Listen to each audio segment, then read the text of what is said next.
Le podcast aujourd'hui est présenté par Eros et compagnie et je vous annonce aujourd'hui, et à toi aussi Liz, que notre jouet élite, j'ai envie de dire, le jouet le plus populaire de notre gamme, c'est lequel? C'est le... Hey, je sais pas c'est lequel le plus populaire. Il y a le mot 7 dedans. 7. Ben oui, au 7e ciel. Oui! Mais c'est notre plus populaire, ouais, je savais pas. Vraiment, puis ben, je te l'annonce. Il était BO, les gens, ils l'attendaient. Donc, il est de retour. Alors, ici, les deux technologies les plus populaires ensemble, on a le tapotement au niveau vaginal, donc Check ça. De même. Ça donne le goût d'arrêter de parler d'Eros puis d'aller crisser ça dans évidemment. Noun. C'est ça le but de la pub. C'est vraiment d'arrêter d'écouter le podcast, d'aller se mettre ça dans Noun puis de recommencer le podcast après. Donc, je pense vous le procurer. Excuse-moi. Vas-y. S'il y a une chose que tu devrais te laisser influencer par nous, c'est pour ça.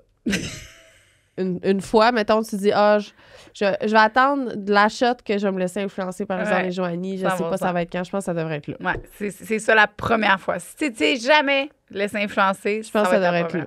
Tu vas être sûr de ta shot en tabarouette. Tabarouette. Ouais. Et là, tu peux te le procurer sur erosetcompagnie.com dans la section sexe oral.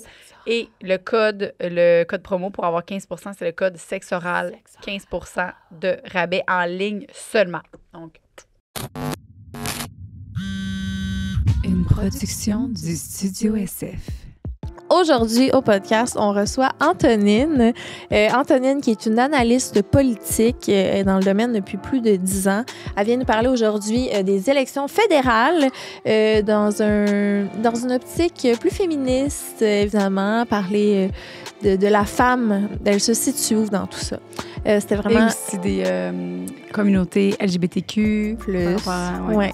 Non, on a vraiment effleuré tout. Elle nous donne un genre de survol sur les partis politiques, un peu pourquoi c'est important de voter, quelles sont les forces et les faiblesses un petit peu de chaque parti. Fait que ça aide un peu à se faire une tête en vue aux élections. Et puis, il va y avoir plein d'outils et de ressources dans la barre de description pour savoir vous situez où dans tout ça. Donc, c'était une discussion tellement intéressante, tellement pertinente, le fun, puis vulgarisée. C'est pas difficile à comprendre. Joanie et moi, on se sentait en confiance avec elle, puis il n'y avait aucune peur de poser des questions niaiseuses ou que ce soit mal perçu. Donc, ça faisait 2 jours que je dormais pas, puis j'ai passé de je connais 0% des élections à je veux qu'on se parte un parti, les émois électoral, là, qui va être très fort et très puissant. Fait que attendez, gardez ça. Vous allez voir, peut-être qu'il va surgir l'année prochaine, qui sait. Si vous voulez voter pour nous, encouragez-nous dans les commentaires. 2026, provincial. Ouais. Parti sexe oral. Ouais. Merci une journée, j'ai appris ça une journée, je suis genre, on se part notre parti gang. On est prêts. Let's go. Bon podcast. Bon podcast. Enjoy. Le podcast d'aujourd'hui est présenté par Oxio, le fournisseur Internet indépendant avec qui ça clique. C'est des prix justes et durables toute l'année. Il n'y a pas d'augmentation de prix chez Oxio. Le prix pour lequel vous signez au départ, c'est celui que vous allez avoir. Vous pouvez dire bye aux négociations interminables, aux périodes de promotion malhonnêtes, aux rabais qui expirent. Vous le savez tout de suite dans quoi vous embarquez. Vous pouvez être tranquille avec une facture qui reste la même avec Oxio à tous les mois. Donc, pas de contrat long terme. Garantie. Oui, il n'y a pas de contrat long terme. Il y a une garantie de 60 jours de satisfaction. Donc, si tu n'aimes pas ça, si finalement, t'es comme, je suis pas down, il n'y a pas de problème. 60 jours, c'est énorme. Et tu as un code, le code sexe oral qui va te donner le premier mois gratuitement avec le code sexe oral sur oxio.ca. Donc, si tu veux essayer pour voir si c'est un bon fit avec toi, autant qu'avec nous. Merci, Axio. Le podcast d'aujourd'hui est présenté par Dose. Et Dose, on vous aime tellement. On est addict, je crois. Je pense qu'on a une dépendance à Dose. Absolument. Moi, mon préféré, c'est gingembre et curcuma qui me réveille à full pin. Check-moi. En ai vu 3 aujourd'hui. Ça va être peut-être mon 4e, je sais pas. On est toujours dans mort 4. Et curcuma, c'est seulement 4 ingrédients naturels biologiques. Donc, curcuma, gingembre, citron et poivre noir. Qui donne le kick, là, qui est genre wouhou! Ouais. Alors, et vitamine C aussi, fait que il n'y a pas de caféine, fait que c'est remplacé par la vitamine C que C'est une bonne alternative pour un petit kick d'énergie le matin. C'est une entreprise fondée et dirigée par une femme, ce qui est très important pour nous. Et puis, c'est une production de shots pressés à froid à Saint-Hyacinthe. Il n'y a aucun ingrédient qui est dilué. Il y a plusieurs sortes de shots. Si vous voulez, il y a cette sorte-là en extra gingembre, donc extra fort.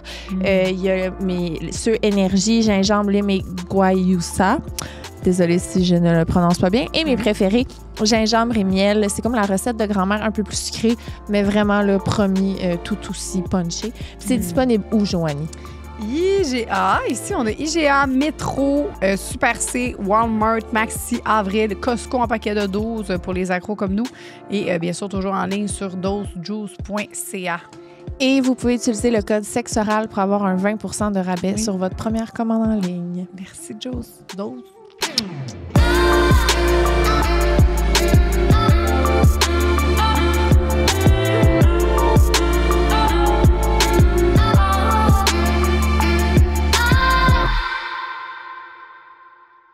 Aujourd'hui, au podcast, on reçoit Antonine Yakari. Allô? Merci tellement d'être là.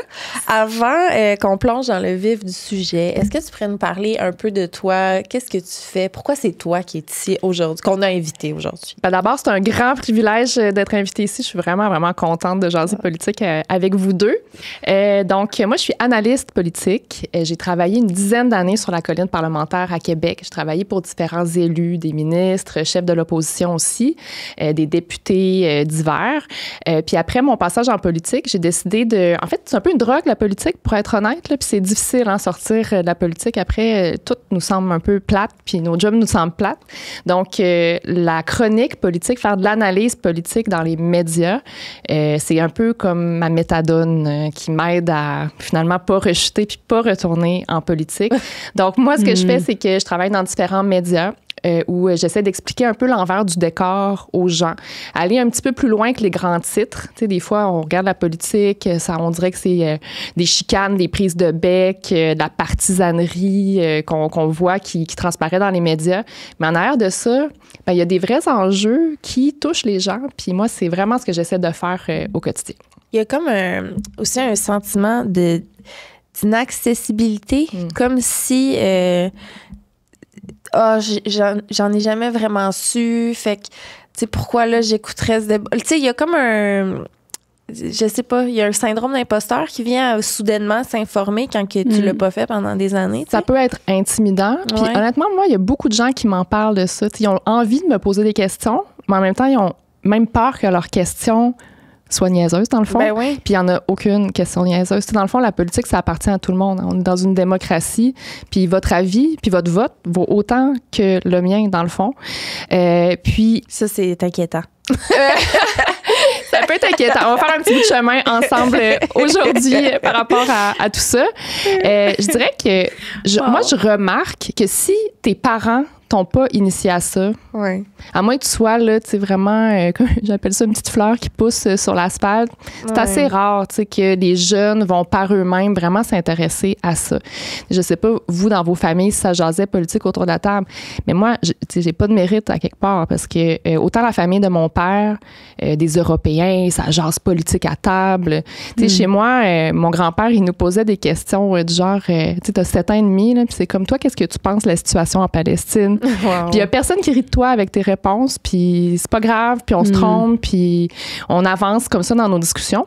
Puis dans la famille de ma mère, qui est une famille plus pure laine québécoise d'origine du Saguenay, ça parlait politique aussi.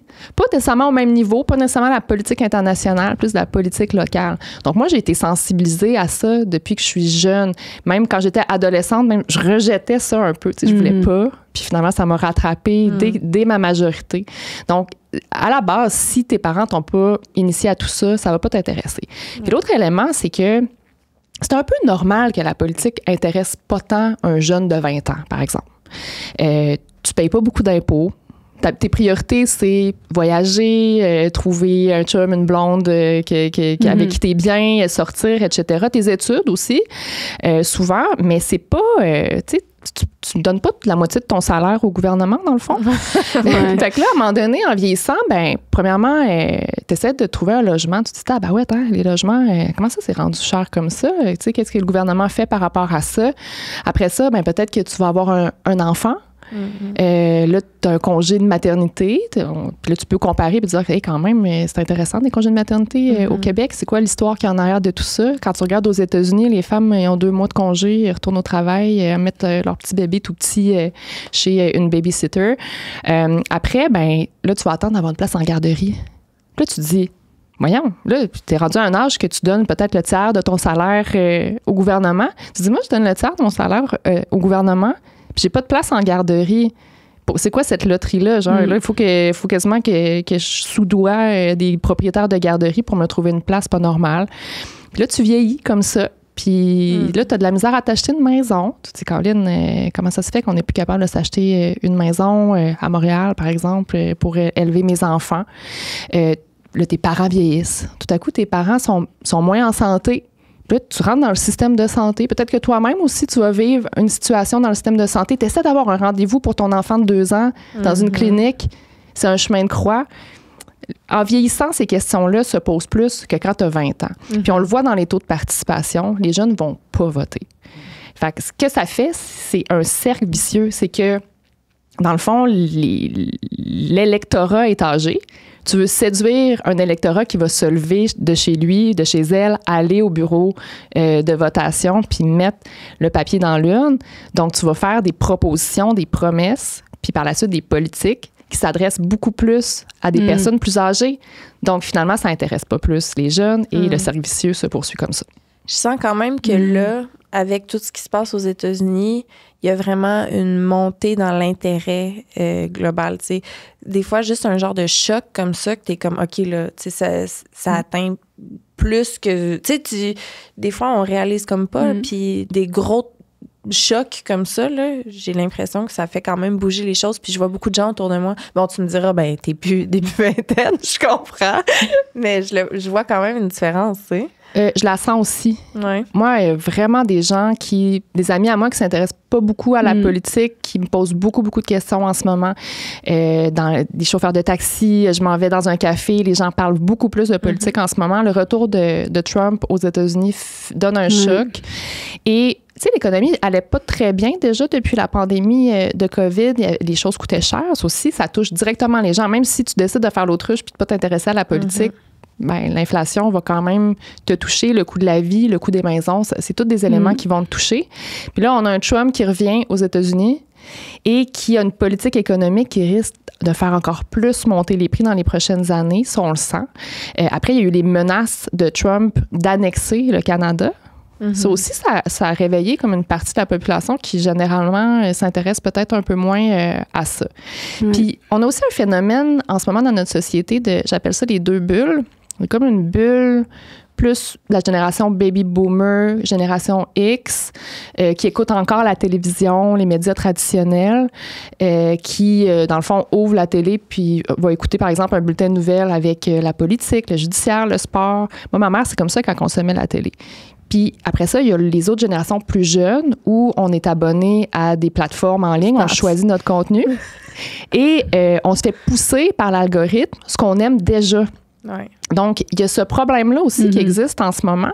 Mais là, la politique internationale, puis Trump, c'est comme si ça avait réussi à pénétrer l'autre bulle, celle qui n'écoute pas nécessairement beaucoup ce qui se passe dans la politique. Puis ça, on le sent beaucoup dans cette élection-ci. On est en élection fédérale en ce moment. Puis je le vois que les bulles se sont un petit peu rapprochées là, en ce moment. Pourquoi c'est important de voter?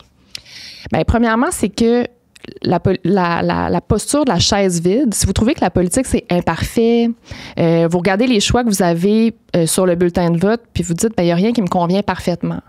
C'est normal. La politique, c'est que des compromis. T'sais, un parti politique va représenter beaucoup, beaucoup, beaucoup de gens. Fait que ça ne sera jamais à 100% ce que vous voulez. Mais si vous ne votez pas et que vous n'exigez rien, ben les chances que ça vous ressemble, c'est encore moindre. En fait, ça va être 0. Puis c'est vraiment ce que je vois présentement avec les plus jeunes, c'est que les partis politiques vont vouloir faire quelques propositions, juste pour dire, on s'intéresse aux jeunes, mais c'est pas vrai que les politiques qui sont faites, puis les promesses électorales qui sont faites s'adressent à nos générations. Puis c'est sûr que c'est toujours difficile de mobiliser des gens pour chacun mettre un petit grain de sable. On n'a pas l'impression d'avoir un grand impact. Puis je pense que quand tu es plus jeune, tu as l'impression que, par exemple, tu es impliqué dans une cause, faire du bénévolat. Tu vois tout de suite l'impact de ce que tu fais, alors que de mettre une petite brique parmi plein d'autres briques, tu n'as pas l'impression d'avoir autant de poids. Ça donne pas un peu la récompense instantanée à laquelle on est super habitué maintenant. On se commande de la bouffe, ça prend 3 minutes. Si un TikTok nous a pas accroché dans les 2 premières secondes, on passe à autre chose. On a une abondance de contenu. La politique, c'est plus lent, c'est des compromis, c'est pas exactement ce que t'aimes, ce que tu veux. Puis je pense que pour ça, la seule chose qu'on peut faire pour changer les choses, c'est de s'y intéresser puis de s'impliquer, même si c'est dur des fois. Et la différence, mettons, entre l'importance de voter au provincial ou au fédéral? Bon, en ce moment, on est en élection fédérale. Il faut savoir que les enjeux au fédéral, c'est encore plus loin de la réalité des citoyens. Fait que dans le fond, au Canada, on a des provinces, puis on a le gouvernement fédéral. Le gouvernement fédéral s'occupe de choses qui sont moins dans le quotidien, genre la poste. On a eu des grèves l'année passée, puis ça a quand même touché pas mal de monde. L'armée, l'immigration, la protection de nos frontières, par exemple. Quand même des enjeux importants ces temps-ci, surtout avec toutes sortes de flux migratoires, des migrants qui viennent au Canada, puis avec Trump, ça pourrait être encore plus le cas. Mais il ne s'occupe pas, le fédéral, de la santé, l'éducation, les garderies, qui sont les enjeux qui nous touchent souvent le plus au quotidien, puis dont on parle le plus. De manière générale, moi, je fais de l'analyse politique régulièrement. On parle de politique provinciale, je dirais 75% du temps, puis fédérale, 25% du temps. Mais là, avec le retour de Trump aux États-Unis, c'est vraiment la politique fédérale qui occupe beaucoup l'attention. Puis il faut dire aussi que le gouvernement de Justin Trudeau, dans les à peu près 10 dernières années, faisait quand même beaucoup de politique dans les pouvoirs des provinces, donc en santé, en éducation. Il y a un programme de soins dentaires qui a été lancé pour les gens qui ont un plus faible revenu. Le fédéral rembourse des soins dentaires. On sait que ça coûte très cher à aller chez le dentiste. Puis il y a plusieurs familles que c'est la première chose qu'ils vont couper, dans le fond, pour leurs enfants notamment. Il y a eu un programme aussi national de garderie. Au Québec, on était hyper avant-gardiste. On avait un réseau de garderies extraordinaire, mais pas avec des places pour tout le monde, des espèces de Cadillac que tu gagnes à la loterie. Mais dans les autres provinces, il n'y avait pas nécessairement ça. Donc, le fédéral a pris l'initiative de faire un programme dans le reste du Canada. Puis au Québec, on nous a compensé, on nous a donné l'argent du programme, vu qu'on avait déjà notre programme de garderie. Donc, il y a comme une tendance quand même au gouvernement fédéral maintenant à avoir des enjeux qui touchent un peu plus les gens. Ça fait des chicanes des fois avec les provinces. Mais en ce moment, l'enjeu principal de cette campagne électorale, c'est l'économie et nos relations avec les États-Unis. Ouais. Puis le fameux, mettons, c'est ça, je veux juste dire, en passant, je parle pas beaucoup à ce podcast-là parce que je m'y connais pas vraiment beaucoup. La politique, ça a commencé à m'intéresser cette année dû justement à Trump, puis à tous les mouvements féministes, puis anti-avortement, tout ça. Fait que c'est là que j'ai réalisé l'impact du gouvernement, que, oh my God, c'est important. Mettons, en tant que femme féministe, c'est quoi les partis, puis qui connaît pas dans tout ça. Je sais que là, Poilievre, on l'aime pas, Monsieur Lièvre. Monsieur lui, Lièvre. Je le veux pas dans ma vie. Fait que lui, c'est sûr qu'il est out. Puis parce que, justement, il y a un discours très anti-work, anti-féministe, anti-tout, là. Tout très de droite. Oui. C'est ça qu'on appelle? Absolument. C'est ça qu'on appelle? Fait que, tout mettons, ce que tu dis est rigoureusement vrai. Bon, regarde, je peux se faire. Fait que là, comment, c'est avec qui je peux. Tu sais, moi, je suis très. J'aime beaucoup les plantes, j'aime beaucoup la nature. Fait que Parti vert, il m'intéresse beaucoup. Tu sais, mais là, je me suis fait dire que c'est comme annuler ton vote. Mais si, mettons, on se dit tout le monde qu'on vote Parti vert, y a-t-il une chance? Mettons qu'on fait un petit survol là, de toutes les partis en élection en ce moment. Genre. Ouais. OK, faisons un petit survol. D'abord, je veux juste te dire que ton vote pour le Parti vert, c'est pas un vote perdu. Moi, je crois pas à ça dans la vie. Ça dépend toujours de tes priorités. Si, par exemple, ta priorité absolue, c'est de bloquer les conservateurs, tu pourrais dire, moi, je vais regarder dans mon comté pour voter de manière stratégique.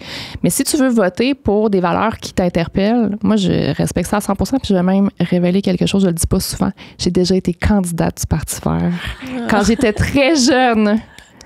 Après ça, en vieillissant, je suis devenue plus pragmatique un peu, puis j'ai changé un peu mon focus, mais moi, c'est pas moi qui va juger des votes pour le Parti vert du tout. Elle a des étoiles dans les yeux. Ça fait plaisir. Hein? Vraiment. Okay. Non, mais c'est ça qu'elle a dit. Si tu veux voter stratégique, mettons que là, moi, mon amour pour les plantes est super fort, mais que mon désamour pour les droits des lièvres, LGBT, des femmes, etc. Ouais, je l'aime plus que j'aime mes plantes, mettons, je pense.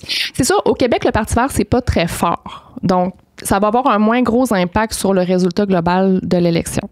Puis je veux pas nécessairement que tu donnes ton adresse en ondes, mais selon ta circonscription, puis j'invite les gens à faire la même chose. Il y a un site qui s'appelle Québec 125 Canada 338, qui est un site qui prend tous les sondages, les dernières tendances, puis qui fait des projections par circonscription, puis à l'échelle aussi du Canada. Fait que toi, tu peux, avec ton adresse, trouver ta circonscription, aller voir qui est premier, deuxième, troisième, est-ce que c'est serré, pas serré. Si, par exemple, tu es dans une circonscription où je dis n'importe quoi, mais le Parti libéral est sûr de passer comme une balle, puis que voter pour le deuxième, ça risque de pas changer grand-chose, ben peut-être qu'il était mieux de dire, ben moi, je vais voter pour le parti qui répond le plus à mes valeurs, puis tant pis si ça n'a pas un énorme impact sur le résultat, ça a un impact pour le parti comme tel. Parce qu'évidemment, plus son résultat est élevé, plus il devient pertinent sur l'échiquier, plus les médias vont le couvrir.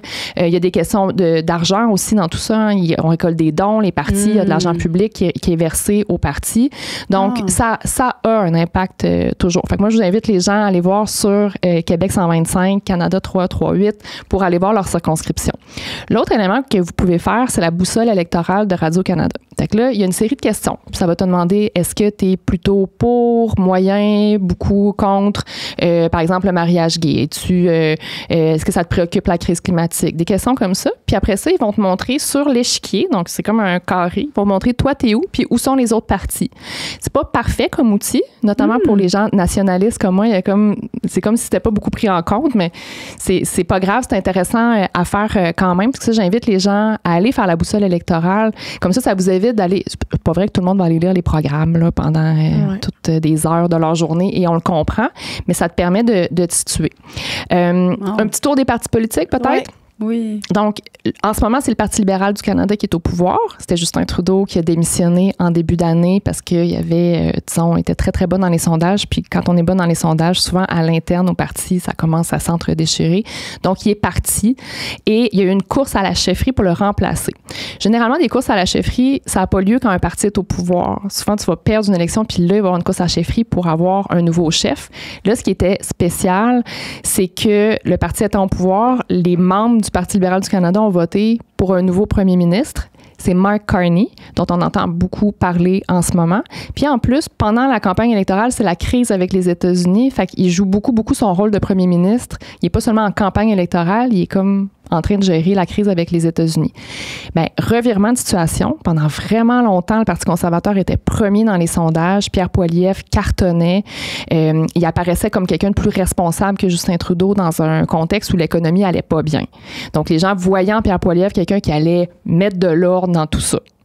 Puis là, on change Justin Trudeau chez les libéraux pour Mark Carney. Mark Carney, c'est quelqu'un de très économique, qui fait plus sérieux que Justin Trudeau, qui a une vaste expérience qui est très pertinente dans le contexte actuel. Et là, Pierre Poilievre, on voit, a rebaissé. Puis Mark Carney a remonté le Parti libéral en pôle position dans les sondages. C'est un revirement de situation parce qu'après 10 ans de gouvernement libéral, souvent, on va avoir un changement. Là. Les gens, à un moment donné, veulent changer.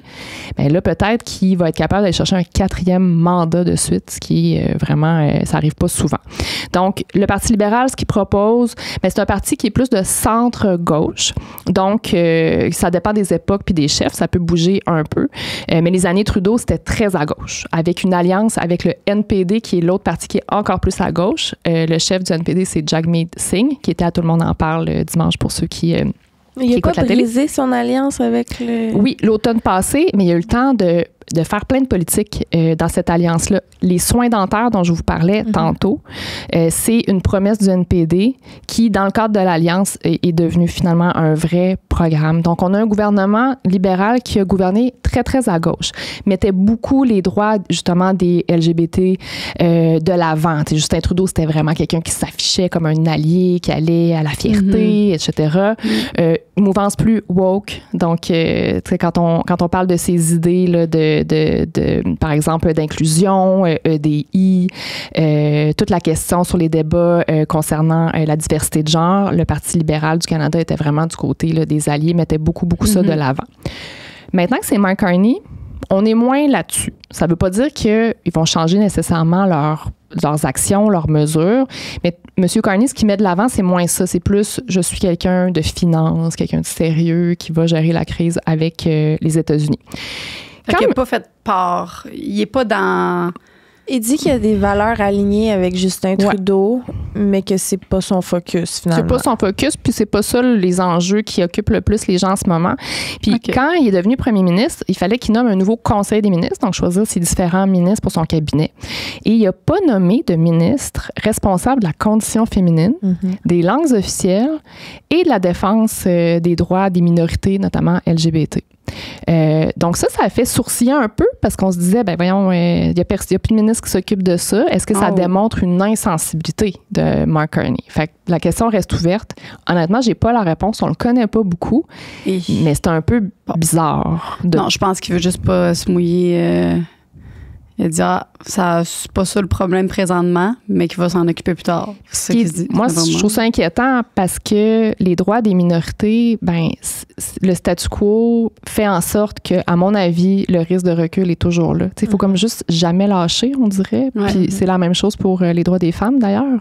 Pour avoir l'égalité, on dirait qu'il faut toujours travailler puis jamais laisser tomber. Puis avec ce qui se passe aux États-Unis, il y a de l'inquiétude, puis on la sent. T'sais, notamment, en ce moment, Donald Trump est en train d'effacer tout ce qui est inclusion EDI, tout ce qui est diversité de genre. Il a mis dehors, dans tout le réseau du gouvernement, tous ceux qui étaient responsables de l'inclusion et de la diversité.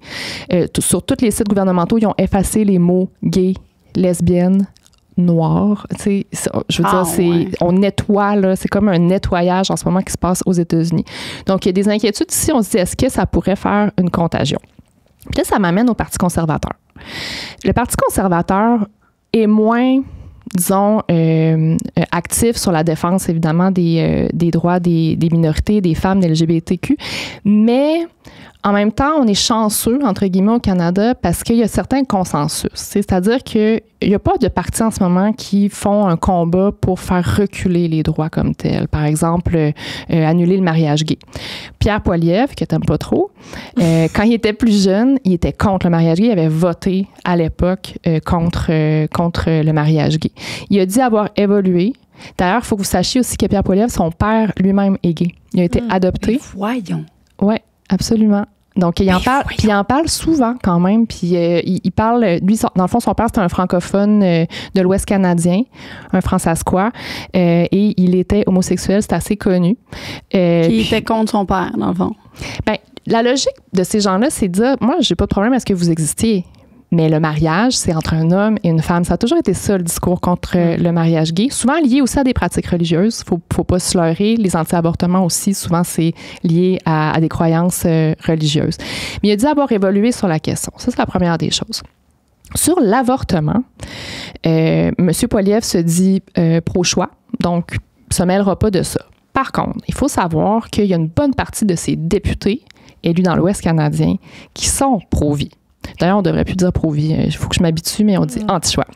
Ces députés-là ont le droit de déposer des pétitions, des motions, des projets de loi qui visent à limiter l'accès à l'avortement. Puis on passe par toutes sortes de chemins vraiment hypocrites qui visent à donner des droits à un fœtus. Et le problème avec ça, c'est que même si c'est pas la majorité de ces députés, puis même s'il dit « moi, je vais pas faire reculer le droit à l'avortement », les gens qui sont anti-choix là, sont beaucoup plus motivés que les gens qui sont pro-choix. Tu sais, moi, mettons, je suis pro-choix. Je pense que chaque femme devrait choisir. Je pense que le fait de porter la vie, c'est un fardeau énorme pour les femmes. Si on n'a pas de contrôle sur ça, en fait, l'égalité, elle n'existe pas. Mais les anti-choix, eux, là, c'est le combat de leur vie. Comprenez? Ils sauvent des bébés. Là. C'est religieux, là. Donc, eux sont 10 fois plus motivés qu'un pro-choix qui dit, ben moi, c'est correct, les femmes peuvent choisir, mais tu sais, moi, je passe pas comme toutes mes journées à travailler pour, tu sais, c'est pas nécessairement mon focus de tous les instants. Donc, ces gens-là, ils ont vraiment portent un l'impression danger. de sauver sauver un bébé, un enfant. Ouais. Puis, ils passent par des portes de côté pour y arriver. Exemple, je pense qu'il y a personne qui aime penser à un avortement dans le 3e trimestre, les avortements tardifs. Moi, je ne trippe pas non plus. Je pense qu'il faut essayer d'éviter ça le plus possible. Je pense qu'il y a personne qui aime ça. Il n'y a personne qui aime ça. Okay? Moi, sortir dans la rue et dire oui aux avortements en 3e trimestre, ça n'arrivera pas. On n'aime pas ça. Par contre, des fois, rarement, ça peut arriver.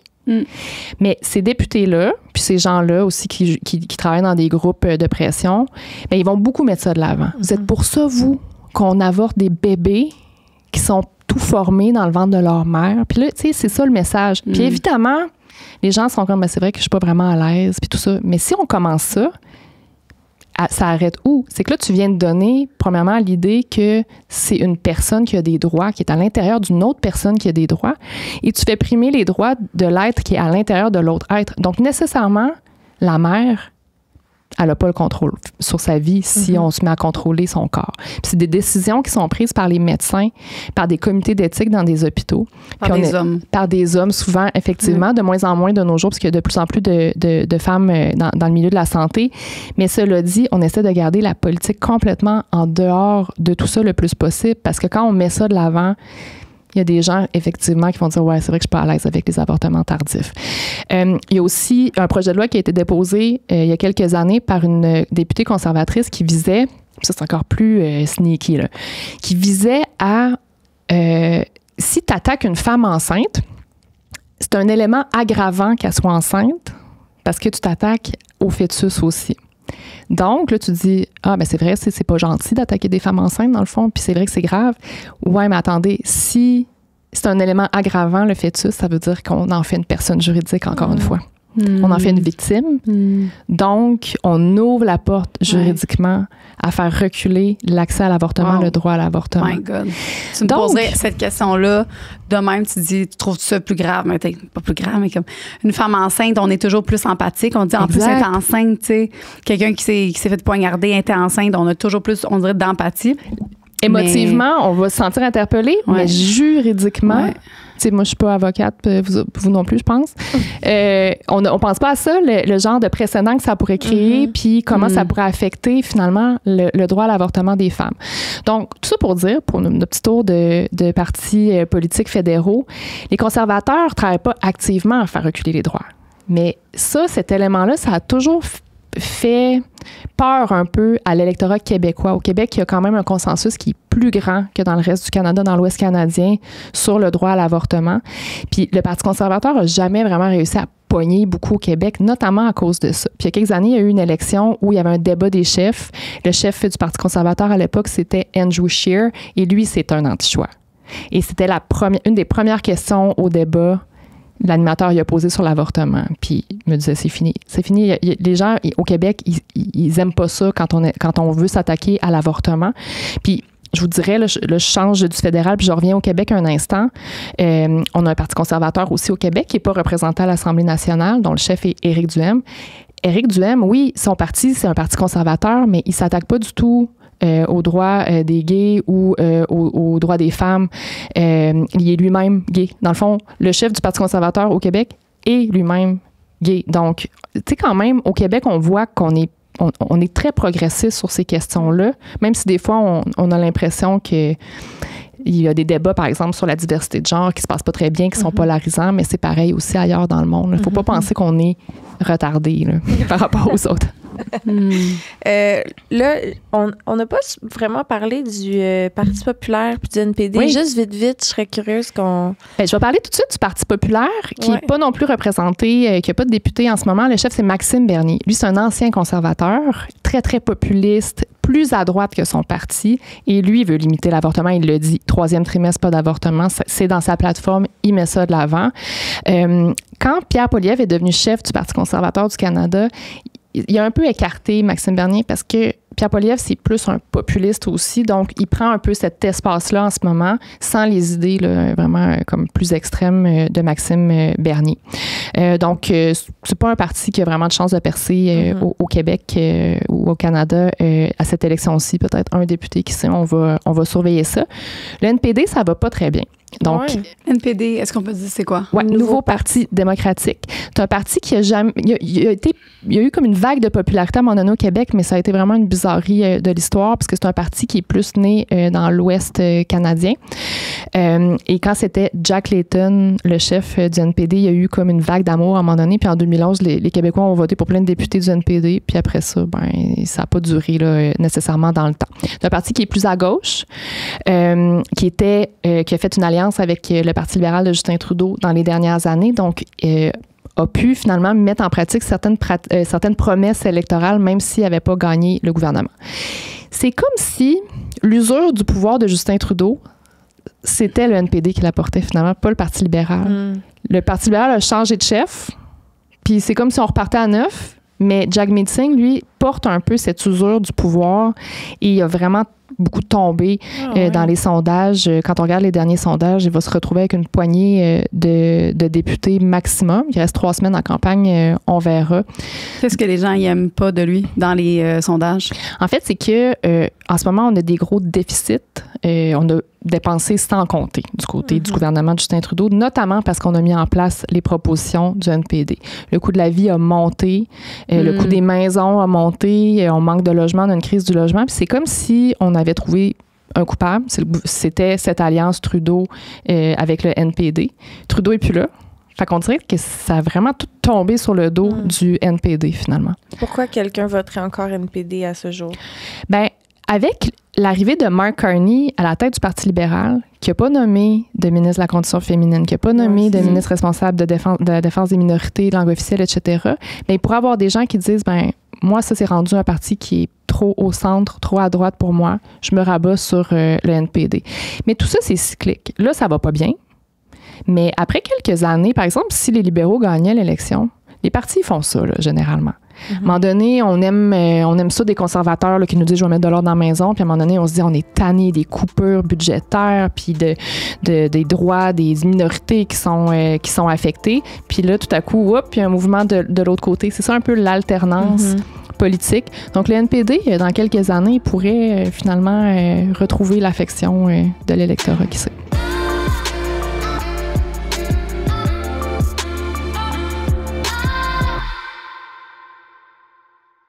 On interrompt le podcast pour vous parler d'Oxio, le fournisseur indépendant d'Internet avec qui ça clique. Avec Oxio, c'est des prix justes et durables toute l'année. Il n'y a pas d'augmentation de prix chez Oxio. Le prix pour lequel vous signez au départ, c'est celui qui va rester. Il n'y a pas de négociation interminable, il n'y a pas de période de promotion malhonnête, il n'y a pas de rabais qui expire.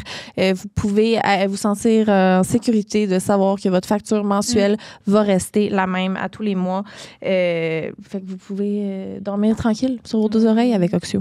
Et vous avez un service, c'est 100% canadien. Ce qui est très important. Oui. En ce moment, particulièrement. Oui. Aussi, c'est super le fun parce que le service clientèle est 7 jours sur 7, de 8 h le matin à 10 h le soir. Fait que nous, ben, Oxio, c'est très long et c'est transparent. Donc, tous tes sous, tu sais où est-ce que ça va.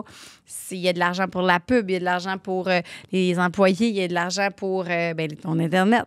Tout ça est super bien indiqué sur leur site et ça va être une clientèle super sympathique, très rapide, gentil. Si tu veux essayer, tu as Oxio pendant 1 mois gratuitement avec le code OXIO. Non, pas du tout avec le code SEXORAL. SEXO. Sexe oral avec sur le site oxio.ca. Fait qu'Oxio, on les aime beaucoup. Pas pour rien qu'ils sont encore avec nous autres, même si des fois on se trébuche dans nos paroles. Ils nous aiment pareil. Fait qu'en ce moment, même les gens de gauche sont comme... Il y en a certains qui seraient comme « Ah, ben on est content que quelqu'un d'autre ait pris la place dans les libéraux pour ramener de l'ordre sans qu'on ait à voter conservateur. » Exactement. C'est comme Mark Carney peut incarner une espèce de compromis entre responsabilité, mais pas les conservateurs qui nous font un peu peur avec leur histoire d'avortement. Puis tu sais, Pierre Poilievre aussi a une personnalité particulière. Là. C'est comme un bagarreur, il est très négatif, il est beaucoup à l'attaque. C'est fait... Qui ça, lequel? Pierre Poilievre. Pierre Poilievre, il s'est fait exclure C'est la chambre. Oui, c'était dans une chambre parce qu'il attaquait, il insultait des gens. Justin Trudeau. Ouais, il a envoyé chier, il a dit que c'était un. C'est un je sais pas quoi, là. Il dit extrémiste. Woke extrémiste socialiste. Une affaire de même. Bon, fait que ça, c'est le style Pierre Poilievre qui peut déplaire. Puis en ce moment, en plus. À la Trump, là. Ben, c'est ça. C'est que toute comparaison avec Trump en ce moment, les gens sont allergiques. Puis c'est bien difficile pour Pierre Poilievre de s'en défaire. Même si moi, je trouve pas du tout que c'est un équivalent.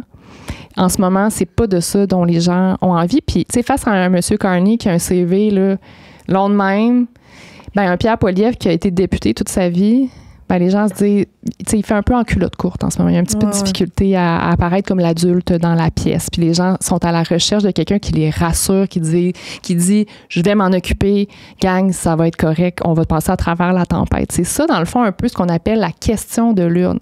On se demande toujours à chaque élection, qu'est-ce qui va vraiment driver le vote des gens? Puis on sent que c'est beaucoup ça, la question en ce moment. Puis il y a plein d'autres affaires qui passent sous le radar complètement à cause de ça. Puis libéraux, on n'a pas parlé du bloc. OK. Non, libéraux, on en a-tu parlé?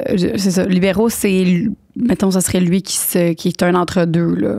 Fait qu'on est... Centre, gauche, responsable. Si on veut empêcher conservateurs, libéraux, c'est un bon choix. Oui, parce que les deux partis qui ont une chance en ce moment de former le gouvernement, c'est conservateurs et libéraux. Le Bloc québécois présente juste des candidats au Québec. Puis c'est un parti qui vise la défense des intérêts du Québec au sein de la Fédération canadienne. Le chef, c'est Yves-François Blanchet, qui est chef depuis un petit moment déjà, avec 35 députés à peu près là, dans le dernier mandat.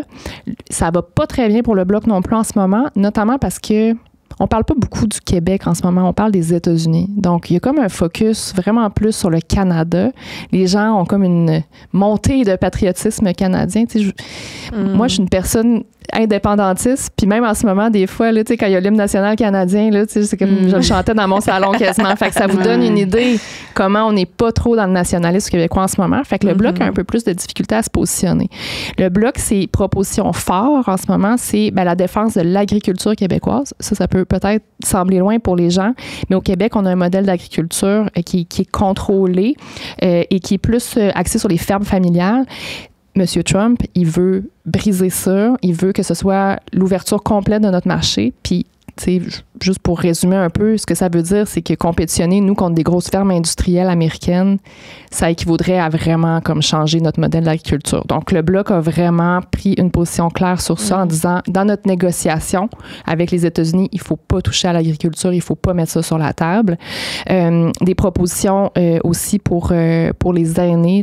Dans toute l'année passée, là, dans leur travail, ils voulaient aller chercher plus de sous pour les aînés parce que, si je parlais d'inflation tantôt puis de coût de la vie, imaginez quand vous travaillez plus puis que vous comptez seulement sur votre retraite, vous n'avez plus vraiment de possibilité de vous trouver un deuxième emploi ou, tu sais, des fois, on peut essayer de s'organiser, mais les aînés sont très, très vulnérables au coût de la vie parce qu'ils sont pris avec des mensualités qui restent toujours les mêmes jusqu'à la fin de leur vie. Non, il faut les protéger. Il faut les protéger. Puis, encore, tu sais, je vous le dis, là, hier, tous les partis politiques proposaient des choses pour les aînés. C'est important, puis on est tous d'accord avec ça. Mais c'est tellement plus payant politiquement de faire ça que de faire des propositions pour les jeunes. Parce que les aînés, ils vont voter. Puis là, en plus, il y a beaucoup d'anxiété en ce moment. Fait qu'ils vont y aller là, dans l'urne, aller mettre leur petit papier. Fait que c'est important.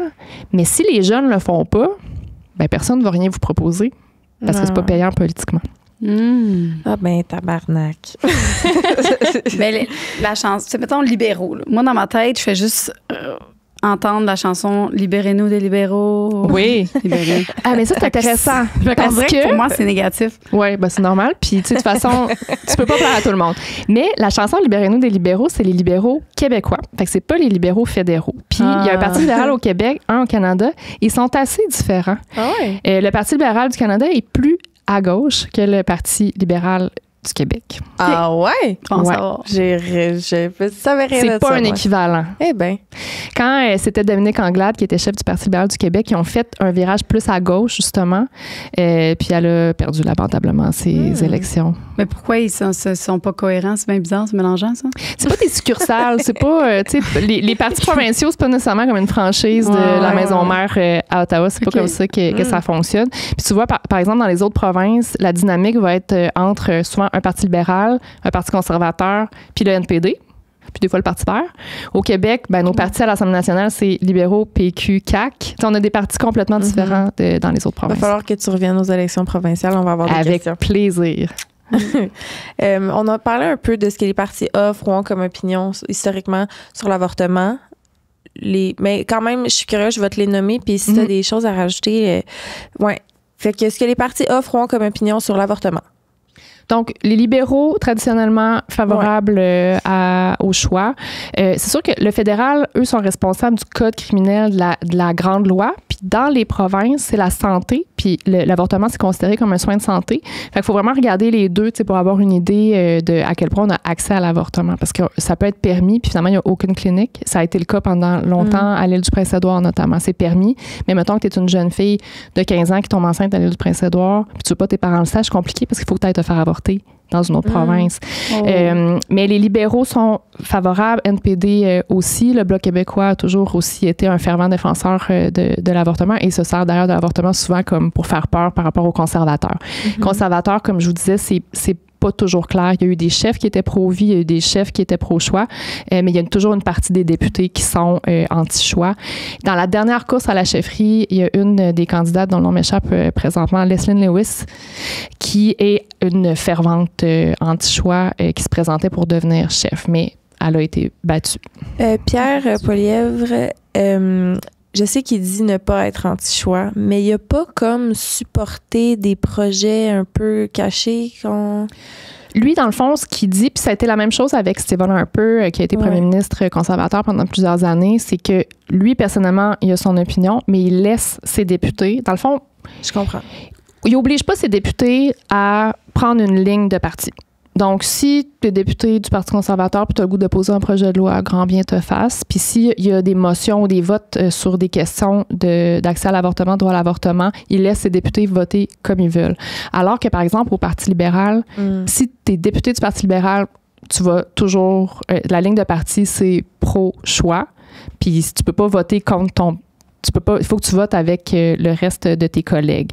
Donc, c'est toujours un peu flou, cette question-là. Puis ça fait le jeu des adversaires politiques des conservateurs parce que tu te dis, regardez comment ils essayent par la porte d'en arrière de faire reculer les droits des femmes. Puis ça, au Québec, ça marche pas très bien. Contre, fait qu'il se dit, après ça, il va se laver les mains, il va dire, non, c'est mes petits messieurs, là. C'est pas moi, c'est ça. Mais en même temps, si le Parti conservateur disait, c'est terminé, les députés, vous devez tous être pro-choix, probablement que le parti se scinderait en deux de toute façon. Fait que c'est comme s'il avait trouvé une manière de gérer ses excités, là, puis en même temps... C'est trop flou à mon goût. Ouais, c'est flou.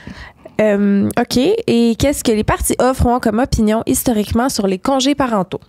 Donc, les congés parentaux, quand on tombe en congé parental ici au Québec, c'est vraiment géré par le gouvernement du Québec.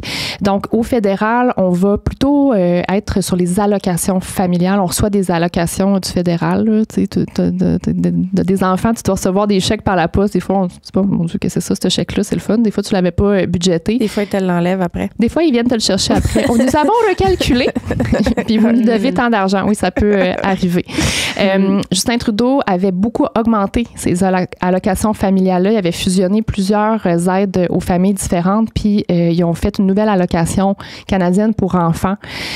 Cette mesure-là, ils ont fait des études et ça aurait sorti 600 000 enfants du seuil de la pauvreté. Ça a vraiment eu un énorme impact. On se rend compte que Pierre Poilievre risque d'aller un peu couper. Ils sont moins généreux, les conservateurs, généralement, ils sont moins dépensiers de manière générale. Ils préfèrent faire des incitatifs au travail, mais en même temps, ils ne veulent pas tout couper parce qu'ils veulent que les madames fassent des enfants. Hein? Ça, c'est très conservateur aussi. Des enfants, mais on l'horloge biologique. Oui, ça, il faut en parler oui, du la fameux, polémique. de la fameuse polémique. Oui, donc les valeurs conservatrices familiales, on aimerait ça que les madames fassent plus d'enfants, etc.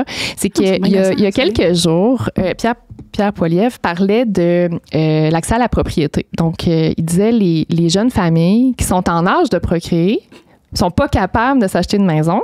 Puis quand tu as finalement l'argent pour t'acheter une maison, ben finalement... tes enfants soit sont faits ou tu as passé ton tour parce que tu voulais donc avoir une maison avec une cour pour avoir tes enfants. Puis il a dit, dans le fond, les jeunes couples trentenaires dont l'horloge biologique fait tic-tac, tic-tac, qui sont pas capables de s'acheter une maison. Puis là, ça a fait graisser des dents beaucoup de gens, notamment des femmes qui étaient comme, pourquoi tu parles de l'horloge biologique des femmes, dans le fond? Mais tu sais, je me suis demandé, est-ce que ça me choque? Puis c'est vrai que c'est un fait, dans le sens que on le sait qu'on est plus fertile à 20 qu'à 30, puis on est plus fertile à 30 qu'à 40, puis que c'est vrai que c'est dur de s'acheter une maison en ce moment. Le coût moyen des maisons à Toronto, c'est 1,2 million de dollars. Tu sais, en ce moment, au Québec, à Montréal, ça coûte cher. Dans le reste du Québec, on est quand même encore capable de s'acheter des maisons dans la trentaine. Ça dépend évidemment de... En Gaspésie, ça se passe encore bien. Oui, mais les salaires sont plus bas aussi. Tu sais, c'est toujours un peu la même dynamique. Mais c'est vrai que j'avoue que quand Pierre Poilievre dit, moi, ce que j'aimerais comme Canada, là, c'est super, tu sais, marketing, là, mais c'est que les jeunes familles soient capables de s'acheter une belle maison pour élever leur famille dans un beau quartier sécuritaire. Parce que les conservateurs parlent beaucoup de sécurité publique aussi. Ils mettent beaucoup ça de l'avant, la loi et l'ordre. C'est des valeurs très conservatrices classiques. C'est ça. Mais ça peut résonner chez les jeunes parce que c'est vrai que tu regardes l'état de l'économie, tu regardes ce que tu fais comme revenu, combien ça coûte faire l'épicerie, combien là, les véhicules vont coûter encore plus cher avec ce qui se passe avec Trump qui met des tarifs sur les autos, le coût des maisons. Puis tu te dis, voyons, moi, mes parents étaient capables de s'acheter une maison. Puis même, mes grands-parents, ils avaient juste un salaire, puis ils avaient une super belle maison, puis ils l'ont revendu 10 fois le prix quand c'est venu le temps de partir en résidence pour aînés. Fait qu'il y a comme un sentiment d'injustice. Puis les conservateurs sont bons pour jouer sur cet élément-là. Puis c'est sûr que quand ça fait 10 ans que les libéraux sont au pouvoir, ben les libéraux essaient de dire, oui, nous aussi, on a des mesures, mais c'est comme, ben pourquoi d'abord tu l'as pas fait dans les 10 dernières années? Donc, c'est ça. Mais l'horloge biologique de Pierre Poilievre, Jagmeet Singh, le chef du NPD, a répondu... Mais c'est quoi qui s'est passé, si tu veux juste... c'est ça. Dans le fond, il dit que lui, il voulait faire des politiques pour que les familles dont l'horloge biologique faisait tic-tac puissent acheter une maison avant d'être rendues infertiles. Puis Jagmeet Singh, le chef du NPD, a dit... Je pense qu'il n'y a aucune femme qui a envie que Pierre Poilievre parle de leur corps et de leur horloge biologique, ce qui a créé l'hilarité générale. Parce que Pierre Poilievre, disons, c'est ça, c'est un style particulier. Puis quand il parle de notre corps, ça peut créer un sentiment bizarre. Tu compares avec n'importe quoi que Trump a dit, puis ça sonne juste moins beau. C'est comme normal. Oui, par comparaison. Par comparaison. Qu'on comprenne bien. Côté LGBTQ, justement, là, aux États-Unis, là, il y a notre agenda Google, il n'y a plus de fierté, il n'y a plus de journée internationale LGBTQ, il n'y a plus rien, tu sais. Est-ce que dans toutes les partis présentement, il y en a-tu qui sont dans cette... Conservateurs, oui, j'imagine. Fait que conservateurs aussi sont... Oui, honnêtement, ça se compare pas. Puis c'est pour ça que je dis qu'on est chanceux quand même au Québec puis au Canada, parce que je trouve que globalement, on est plus progressiste qu'aux États-Unis. Puis, tu sais, tantôt, je vous parlais de religion. Il y a toujours un petit peu un lien avec la religion. Mais aux États-Unis, c'est beaucoup plus fort qu'au Canada. Donc, déjà, on a cette chance-là, mais il faut quand même rester vigilant. Le gros débat en ce moment, c'est beaucoup plus sur la diversité de genre. Il y a personne qui remet en question le mariage gay. Je pense que, en tout cas, moi, mes amis qui sont en couple homosexuel ne se font pas attaquer dans la rue. Ils peuvent vivre leur vie. Ça va relativement bien. Il y a des acquis. Mais la diversité de genre, ça dérange. Surtout les générations plus âgées. C'est comme si pour eux, là, ils regardent ça là, puis ils disent, mon Dieu, la civilisation s'écroule. T'sais, eux, ce qu'ils ont connu, c'est il y a des hommes, il y a des femmes, puis ils voient les personnes transgenres comme pratiquement comme une maladie. Là. C'est vraiment, moi, je reçois énormément de commentaires sur les médias sociaux parce que moi, je suis une fervente alliée de la communauté. Juste la semaine passée, je recevais à mon podcast une femme trans. Puis ça portait pas spécifiquement sur ça. L'entrevue, on parlait plus d'économie parce que c'est une entrepreneur. Puis je postais un TikTok, premier commentaire, voici un malade mental. En parlant d'une femme trans. C'est le genre de commentaires que les personnes reçoivent. Donc, les débats en ce moment entourant les personnes trans, c'est par exemple la présence de femmes trans dans le sport. Donc, genre, derniers Olympiques, une boxeuse d'origine algérienne qui, elle, dans le fond, elle a des chromosomes masculins, mais elle se définit comme femme, elle a des caractéristiques quand même féminines, mais c'est pas clair. Là. Il y a comme un. Fait qu'elle a fait la gueule à tout le monde, dans le fond? Ouais, mais le pire, c'est que pas tout le temps. Tu sais, elle s'est fait beaucoup péter la gueule aussi par des femmes, des femmes cisgenres. Mais à un moment donné, elle a gagné un combat, puis là, ça a fait un scandale. Son opposante, elle a dit, moi, je suis en train de me faire péter la gueule par un homme, dans le fond. Oh! Puis là, ça a créé un débat. Puis là, les gens qui sont très, très résistants à tout ça ont pris ça, là, puis ont mis ça de l'avant en disant, voyez, il n'y aura plus de sport dans lesquels les femmes vont pouvoir compétitionner. Il va y avoir des hommes qui vont entrer dans tout ça. Puis, dans le fond, on efface les femmes. Fait que c'est un peu ça le discours ambiant. Après ça, il y a la question des écoles. Donc, on enseigne la diversité de genre dans les écoles. Ben, il y a des gens que ça choque beaucoup, qui disent que, tu sais, on devrait pas parler de ça avec des enfants d'âge primaire. Fait que ça fait débat aussi. Puis les partis politiques, des fois, prennent des positions par rapport à ça. Puis c'est pas des questions qui sont réglées. Après ça, tu as toute la question des transitions. Donc, à quel âge, par exemple, on trouve que c'est correct qu'un enfant qui considère qu'il veut changer de sexe, finalement, à quel âge c'est correct de commencer thérapie hormonale et les chirurgies? Puis, évidemment, les experts n'arrêtent pas de répéter dans l'espace public que des chirurgies sur des personnes mineures... Tu sais, peut-être qu'on peut trouver un cas à quelque part là, puis mettre ça gros comme le monde là, pour faire peur, mais c'est pas vraiment quelque chose qui se fait. Mais ça vient vraiment chercher les gens. Au niveau de la campagne fédérale, on parle pas beaucoup de ça en ce moment, mais je peux vous dire que la première ministre de l'Alberta, Danielle Smith, elle a déposé un projet de loi pour interdire les transitions de genre, les chirurgies de transition de genre chez les enfants. Et en tout cas, c'est interdit. Mais c'est de la politique. Oui. Tu sais, on est. Mais les chirurgies, c'était déjà pas. Ça se faisait pas, mais c'était pas interdit dans une loi. Fait qu'elle a fait plaisir à sa base, là, puis qui se disent, c'est réglé. C'est réglé. Puis après ça, ben, les personnes trans dans le sport, ben, je pense que ça va occuper beaucoup les débats dans les prochaines années parce que c'est vrai que les règles sont pas claires dans toutes les disciplines sportives. Puis c'est bien dur de dire où tu mets la ligne. Puis en même temps, tu sais, si tu exclus complètement des personnes trans, c'est vraiment de l'exclusion, là. Tu sais, c'est pas correct. Mais en même temps, si n'importe qui, là, je fais l'exemple extrême, là. Mais tu sais, aux États-Unis, par exemple, les études coûtent très cher, les études universitaires. Fait que les gens vont beaucoup miser sur le sport pour aller chercher des bourses d'études. Mais là, je donne un exemple complètement caricatural que les gens de droite vont souvent utiliser. Moi, je suis un gars. J'ai 16 ans, je suis pas à l'école, mais je suis vraiment, tu sais, je suis en forme, fait que je vais rentrer. Je vais dire que je suis une fille à partir de maintenant, puis je m'appelle plus Josh, je m'appelle Megan. Puis Megan, elle va faire de la natation, elle va clencher toutes les filles, elle va ramasser toutes les bourses, puis elle va prendre une place à l'université qui serait revenue à une femme. Qu'est-ce qu'on fait avec ça? Donc là, je vous dis pas que ça arrive là, à toutes les semaines, mais c'est un peu ce genre de débat-là en ce moment qui a lieu là, sur la scène politique. Puis les toilettes non-genrées, dont je vous ai pas parlé. Ouais. Fait que il y a eu des débats à l'Assemblée nationale dans les dernières années sur des écoles qui faisaient des toilettes non-genrées. Ça soulève les passions. Il y a beaucoup de gens qui se portent à la défense des jeunes filles quand elles ont leurs règles, puis là, ils vont aux toilettes, puis là, il y a des gars qui sont dans les toilettes, puis ça peut les rendre mal à l'aise. Donc ça a été un grand débat qui était pourtant si simple à gérer. Faites juste des toilettes individuelles, puis on passe à un autre appel.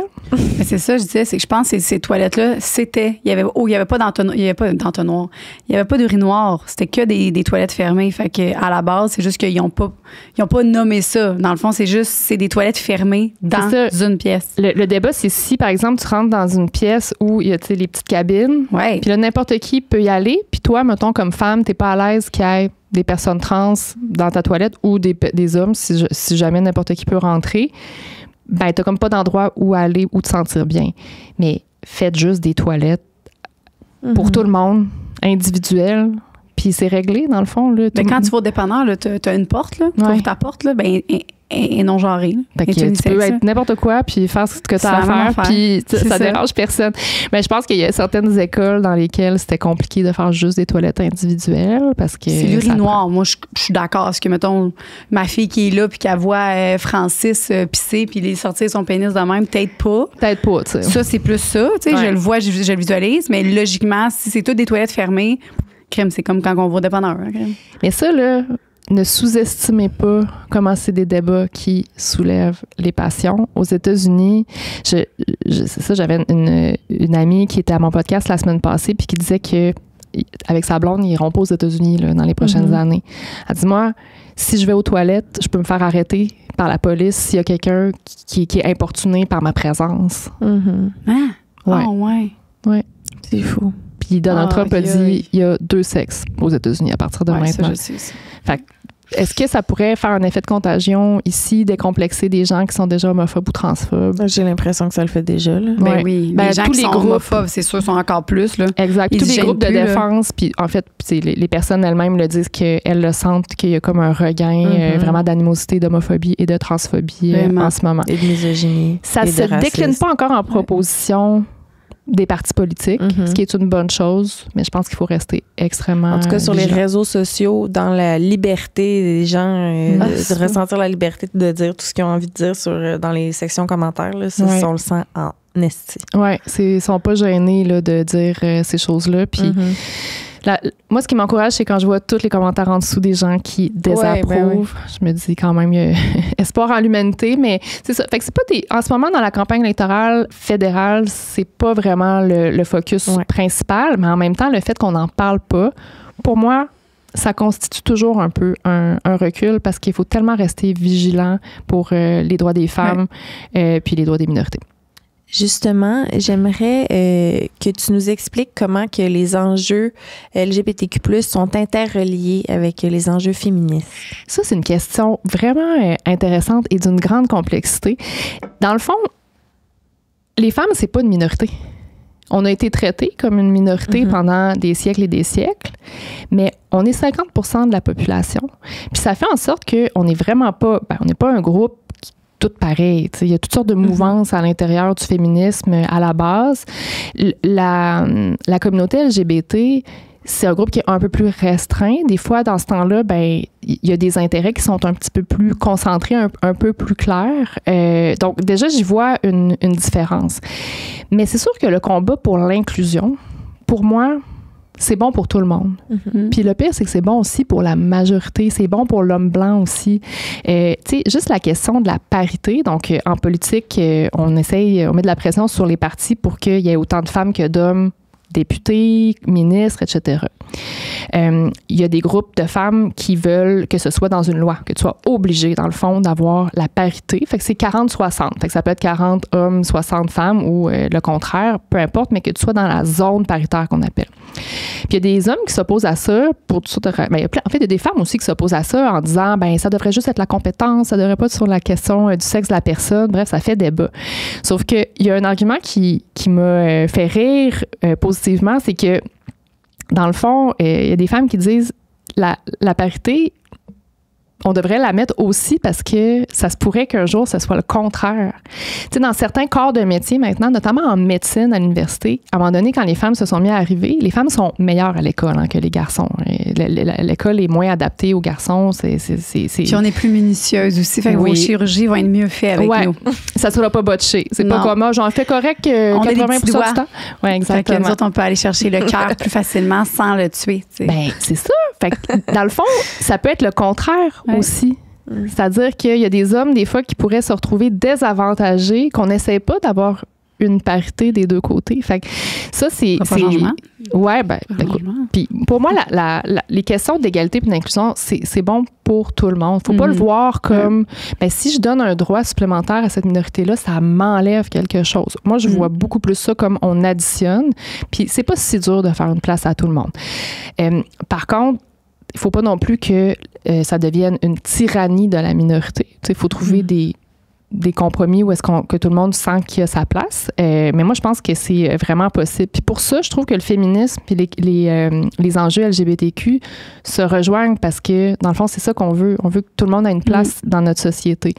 Ça veut pas dire qu'on va toujours être d'accord. J'en vois des femmes qui sont des féministes, mais qui sont très, très choquées par toutes les histoires de diversité de genre. Je peux penser à certains chroniqueurs qu'on voit souvent dans l'espace public, qui ont peur que, en donnant des droits aux trans, puis aux queer, puis à toutes les lettres qu'ils ont bien peur, là, puis qu'ils comprennent pas exactement, ça leur enlève quelque chose. Il y a eu un gros débat aussi dans les dernières années sur l'expression personne ayant un utérus. Parce que, tu sais, par exemple, tu fais tu as une clinique puis tu fais des soins pour des femmes, par exemple de la gynécologie ou peut-être que tu pratiques des avortements, peu importe, suivi de grossesse. Ça va être globalement, généralement des femmes, mais ça se peut que tu as des personnes trans. Mm-hmm. Donc, pour être inclusif, de plus en plus, on a commencé à dire les femmes ou les personnes ayant des utérus. Parce que peut-être que quelqu'un est en transition et a l'apparence d'un homme, mais a encore son utérus. On le sait pas, il y a toutes sortes de cas de figure. Ben, il y a des gens, puis notamment des féministes, qui trouvent que on utilise trop l'expression « personne ayant un utérus », puis qu'on efface les femmes de l'espace public. Oui, bien, tu sais, si on en a parlé un peu avant d'être en ondes, là, mais l'intersectionnalité du féminisme est aussi importante dans le sens que on représente pas juste les femmes blanches, on représente aussi les femmes noires, les femmes trans. Puis de vouloir l'égalité des femmes, c'est la vouloir pour toutes les femmes, tu sais. Puis il y a quelqu'un qui avait dit que l'homophobie venait beaucoup de la misogynie parce que c'est internalisé du fait de la haine du féminin, de la haine de tout ce qui est tout ce qui est pas un homme viril, masculin. Fait peur, dérange. La misogynie l'homme qui est plus féminin, l'homme homosexuel plus féminin, il y a une petite voix plus féminine, fait que puis la femme masculine, ben ça reste une femme. C'est ça. Oui, mais mettons qu'on va dans les... Puis des lesbiennes, ben, c'est deux femmes, on exclut les hommes. Il y a comme toujours quelque chose qui vient déranger. Mais non, mais deux lesbiennes, c'est cochon, là, tu sais. Ouais, c'est ça dépend de quoi. Il y en a qui sont plus populaires que d'autres. Mais c'est ça, tu sais, dans le féminisme, il y a plusieurs mouvances aussi, là, tu sais, faut pas penser que... En fait, il y a des gros débats. Tu parlais d'intersectionnalité, ben il y a toute une vague de féministes qui embarquent pas du tout dans cette mouvance-là. Fait que c'est pas ce qu'on appelle un bloc monolithique, là, c'est-à-dire tout le monde est pareil dans le mouvement puis pense la même chose. Au contraire, il y a des débats là, qui déchirent le mouvement féministe depuis plusieurs années. On est trop woke. Ouais, c'est ça, c'est trop woke. Mais tu sais, personne avec un vagin, tu sais, on le dit aussi pour les personnes avec un pénis, tu sais, c'est comme un peu des... Mettons, moi, je vends des produits là, pour le plaisir. Je dis, ça, c'est pour les personnes avec un pénis, pour les personnes avec un vagin. Fait que, tu sais, moi, je trouve que le bon compromis, encore une fois, c'est comme les toilettes non genrées, là. Je dis, faites toutes des toilettes individuelles, ça va être correct. Ben, on a juste à dire les deux. Tu sais, moi, ça me dérange. C'est femme ou personne ayant un utérus ou personne ayant un vagin. C'est réglé. Check. On a tout réglé aujourd'hui. Écoutez-nous, vous allez nous écouter. On a tout réglé. Tout réglé. Mais je m'imagine que ça coûte plus cher faire plein de toilettes individuelles. Ça doit être... Oui, mais tu sais, ça coûte plus cher pour que les gens se sentent bien puis qu'il y ait autant d'un côté ou de l'autre. Les gens se sentent à l'aise. Il me semble que ça vaut vraiment la peine. Puis, tu sais, ces débats-là, ça blesse beaucoup de gens. Moi, je me rends compte. Tu sais, déjà, les jeunes trans, c'est parmi les gens les plus vulnérables de notre société en termes de santé mentale, d'anxiété, de bullying, d'intimidation. Tu sais, quand il y a des débats puis il y a des politiciens dans les corridors de l'Assemblée nationale qui se mettent à parler de toi puis de ta réalité puis à décider, là, ils n'ont jamais rencontré un jeune trans de leur vie, mais tout à coup, il y a une opinion là-dessus. Comment c'est reçu par ces personnes-là?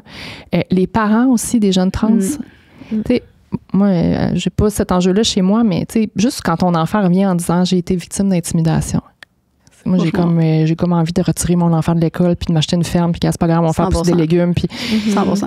Tu sais, on prendrait leur place. Mais imagine quand un enfant trans qui se fait écœurer. Puis là, toi, lundi matin, là, tu le sais, tu envoies ton enfant à l'abattoir à l'école. Tu vas le porter, là. Tabarouette, ça doit être tough. Puis là, tu vois des politiciens à la télé qui parlent de tout ça, qui ont jamais... Ils connaissent pas ça, dans le fond. Ça doit tellement être blessant. Donc, pour moi, tu sais, ces solutions-là, même si ça coûte plus cher de faire des toilettes non genrées, crime, si on peut s'éviter des débats qui font vraiment mal à beaucoup, beaucoup de gens... C'est tellement plus agréable quand tu as envie de faire caca dans une toilette. De toute façon, qui aime ça? T'sais? Les maudites toilettes où est-ce que tu vois... Les gens se lavent les mains et te voient assis sur la toilette. Personne n'aime ça, là.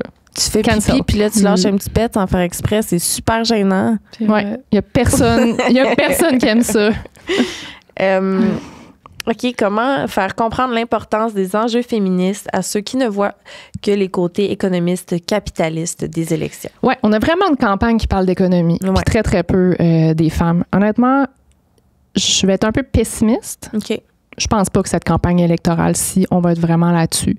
Mais moi, je suis vraiment je suis pessimiste pour la campagne, mais je suis une optimiste de manière générale. Ça revient toujours. Il va arriver un événement à un moment donné, puis là, le balancier va retourner de l'autre côté.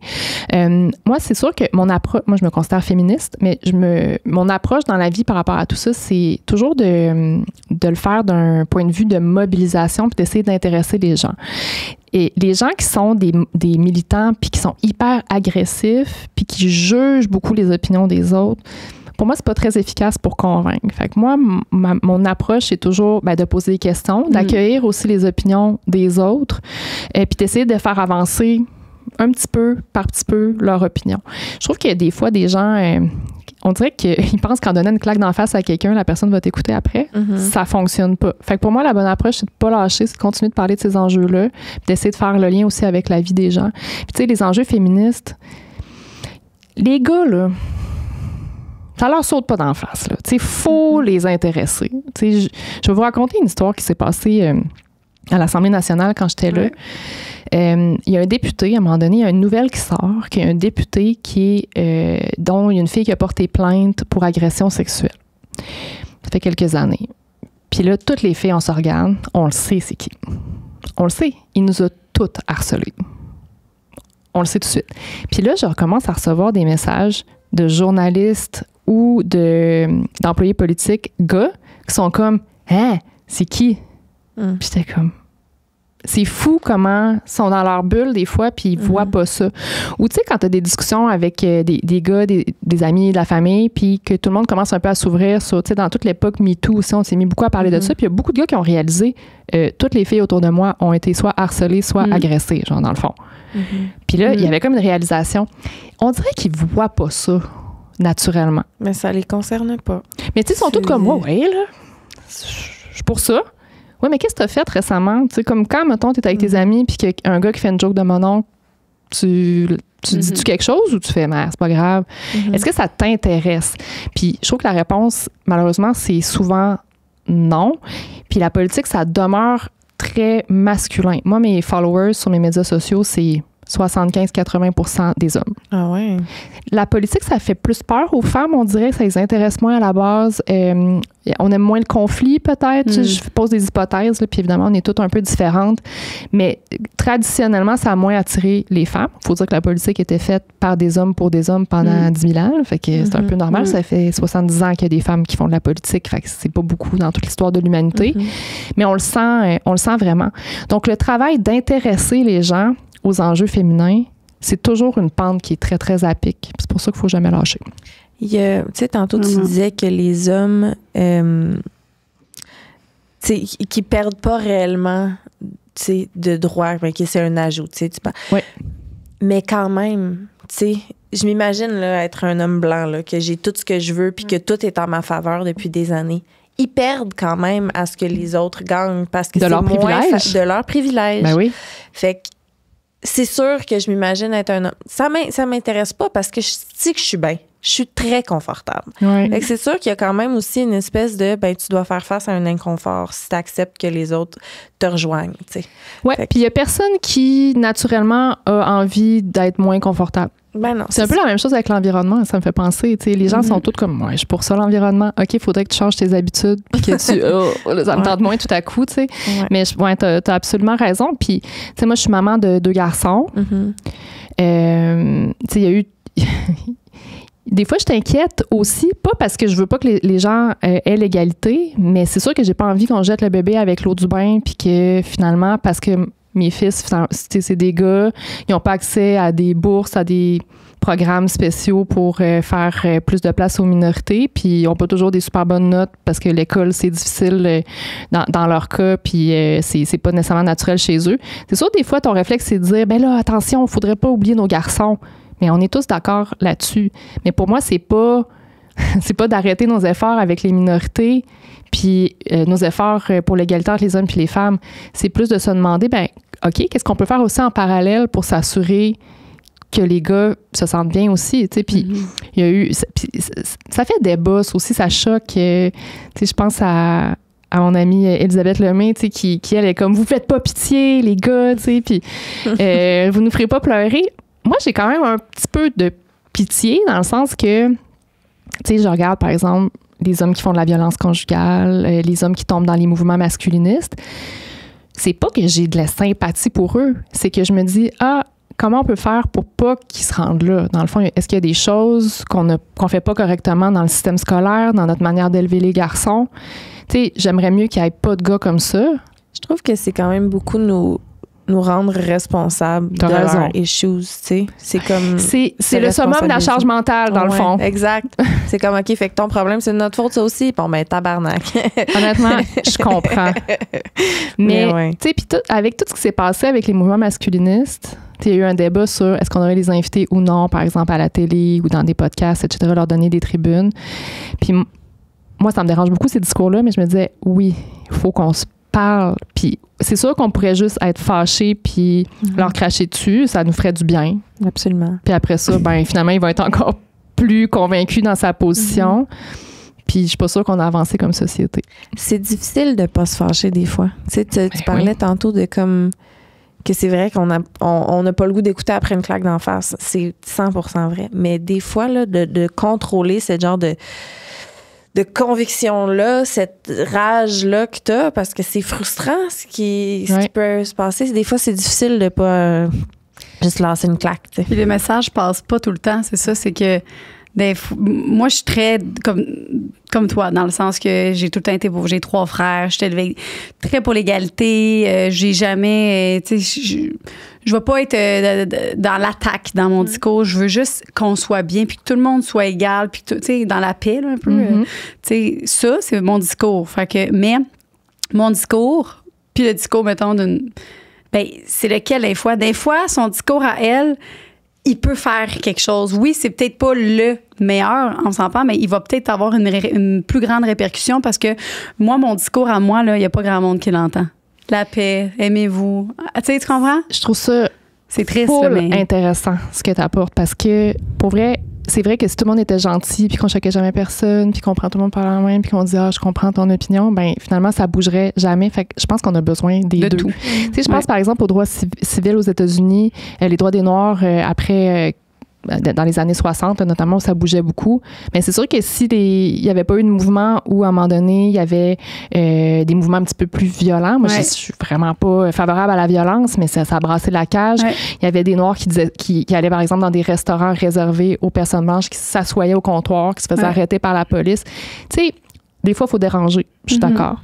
Mais il y a des gens qui vont mieux répondre 100%. Au dialogue. Puis il y a des gens que ça ne changera rien, le dialogue. OK. Ça, c'est la question qu'il a fallu que je la relise une couple de fois avant de comprendre son sens. Pourquoi est-ce que le discours de laïcité du Bloc québécois n'est pas vu comme un acte antiféminisme? Il touche majoritairement les emplois majoritairement féminins et ne parle jamais des droits des personnes queer et trans. OK. Moi, je la comprends, la question, parce qu'elle revient souvent. Moi, la laïcité, c'est un sujet qui me passionne. Puis moi, j'aime beaucoup aller en débattre avec des gens qui sont contre. Peux-tu nous expliquer ce qu'est la laïcité? Alors, la laïcité, c'est de séparer la religion du gouvernement. OK, à la base, c'est ça. Tu sais, dans les années 20, 30, 40 au Québec, à côté du premier ministre, il y avait un prêtre. Là. Tu sais, c'était très lié. La religion catholique était partout. C'était des communautés religieuses qui géraient les écoles, qui géraient les hôpitaux. Il y avait des curés qui rentraient chez nos arrière-grand-mères puis leur disaient, il serait temps de faire un autre enfant, là, madame Chose. Là, tu sais, puis c'est pas bien la contraception. Là, puis c'est pas bien là, d'essayer de pas avoir d'enfants, puis des choses comme ça. Fait que la religion était très, très présente. La génération de ma mère, là, est très tolérante, elle accepte tout le monde, mais elle a vraiment une allergie un peu à la religion. Elle va pas le dire, là, puis elle veut être inclusive avec tout le monde. Mais tu sens que cette génération-là, puis les plus vieux, ont été un peu traumatisés par leur enfance. T'sais, ils ont été dans des écoles avec des religieuses, ils ont été battus des fois, il y a eu toutes sortes d'histoires d'agressions sexuelles. Bref, il y a plein de choses qui se sont passées entourant l'Église. Fait qu'au Québec, on a vraiment cette... à un moment donné, on a sorti la religion du gouvernement, on a sorti la religion des écoles, on a des croix sur les écoles, mais c'est plus enseigné par les religieux. Cette question de laïcité s'est étendue de plus en plus. C'est-à-dire qu'on considère, puis là, je parle en général, c'est comme une vision du vivre ensemble, que tu as le droit d'avoir la religion que tu veux, puis de pratiquer ta religion. Il n'y a personne qui va t'empêcher de pratiquer ta religion, mais tu tu peux pas imposer ta religion aux autres. Donc, ça peut être imposé de plusieurs manières aux autres, par exemple, par des accommodements qu'on demande. Il y a quelques années, il y a eu des débats sur les accommodements raisonnables ou déraisonnables. Exemple, des parents qui pratiquent une religion et qui veulent pas que leur fille fasse des cours d'éducation physique avec des garçons. Donc là, ça rentre en contradiction avec le programme éducatif, ça rentre en contradiction avec l'égalité homme-femme. Ça fait pas partie de nos us et coutumes ici de séparer les garçons et les filles pour certaines activités ou de dire, toi, tu es une fille, tu peux pas faire telle activité, etc. Donc, il y a des valeurs fondamentales comme égalité homme-femme et comme les droits des LGBTQ qu'on considère comme étant inaliénables. Donc, ta religion n'aura pas le dessus sur ça. Tu peux pas, parce que tu as une religion, dire, moi, je veux pas être arrêtée par une femme policière ou je veux pas être soignée par... Les soins de santé, c'est un peu différent. Il y a souvent des accommodements, on n'en parle pas trop. Mais on considère que ici, c'est comme ça, c'est l'égalité homme-femme. Les gays ont le droit et le reste de la communauté a le droit de vivre et de pratiquer leur travail et c'est pas ta religion qui va changer ça. Donc, il y a cette vision-là. Après ça, il y a des gouvernements qui ont proposé de légiférer contre le port de signes religieux. Parce que est-ce que le fait que quelqu'un porte un signe religieux, dans le fond, il t'impose en quelque sorte sa religion, il l'impose dans l'espace public. Donc, il y a quelques années, le PQ avait déposé un projet qui s'appelait la Charte des valeurs. On voulait notamment interdire le port de signes religieux dans la fonction publique. Donc, les fonctionnaires, on disait le gouvernement est laïque, donc tu ne peux pas porter de signes religieux, comme tu ne peux pas porter un chandail du Parti libéral ou du Parti québécois au bureau parce que tu es neutre politiquement. On demande aussi de la neutralité religieuse. Ça a fait énormément de débats. C'est pas un projet de loi qui a passé. Le PQ a perdu les élections. La CAQ, quelques années plus tard, arrive avec un autre projet de laïcité. On laisse les fonctionnaires de côté, mais on dit on va interdire les signes religieux chez les personnes en position d'autorité. Donc, policiers, juges, et on a inclus aussi les enseignants. Ça fait beaucoup, beaucoup de débats. Donc, quand on est face à un juge, on n'a pas envie de sentir que sa religion a un impact dans son jugement, dans le fond. Puis on se dit, s'il n'est pas capable d'enlever son signe religieux pour aller au travail, ça doit prendre quand même de la place dans sa vie, sa religion. Est-ce que son jugement va être altéré par sa religion? Fait que ça a été un peu l'esprit du projet de loi. Puis les enseignants, on considérait que si tu enseignes, ta religion ne doit pas du tout entrer là, en ligne de compte avec l'enseignement que tu donnes aux enfants. Ça, c'est un projet de loi qui existe, un projet de loi 21 qui a été adopté. Il y a en ce moment un nouveau projet de loi qui a été déposé. Là, on veut aller encore plus loin parce que l'automne dernier, il y a eu un scandale dans certaines écoles secondaires montréalaises où il y avait des enseignants qui étaient musulmans et qui n'enseignaient pas certaines choses pour des questions religieuses, notamment sexualité, sciences, qui disaient à des filles, tu peux pas jouer au soccer, qui empêchaient des femmes intervenantes de venir dans la classe. Bref, toutes sortes de choses vraiment qui n'avaient aucun espèce de bon sens. Des prières aussi, la question de la prière dans des écoles, pas vraiment supposé de faire des prières dans les écoles. Donc, la CAQ a déposé un nouveau projet de loi pour encadrer tout ça, dans lequel, notamment, les éducatrices en service de garde aussi maintenant n'auraient plus le droit de porter des signes religieux. Je veux juste vous dire que moi, au service de garde de mon enfant, il n'y aura plus une éducatrice parce que pour la plupart, c'est des musulmanes. Donc ça fait vraiment débat. Donc ça, c'est la question des débats sur la laïcité au Québec. Puis chacun a sa position un peu là-dessus. Mais ça fait relativement consensus. C'est des idées qui sont populaires au Québec. Pas tout le monde qui est d'accord avec ça, mais généralement, là, quand on fait des sondages, là, vous allez voir que 70-75% des gens sont favorables à tout ce que je viens de vous dire là.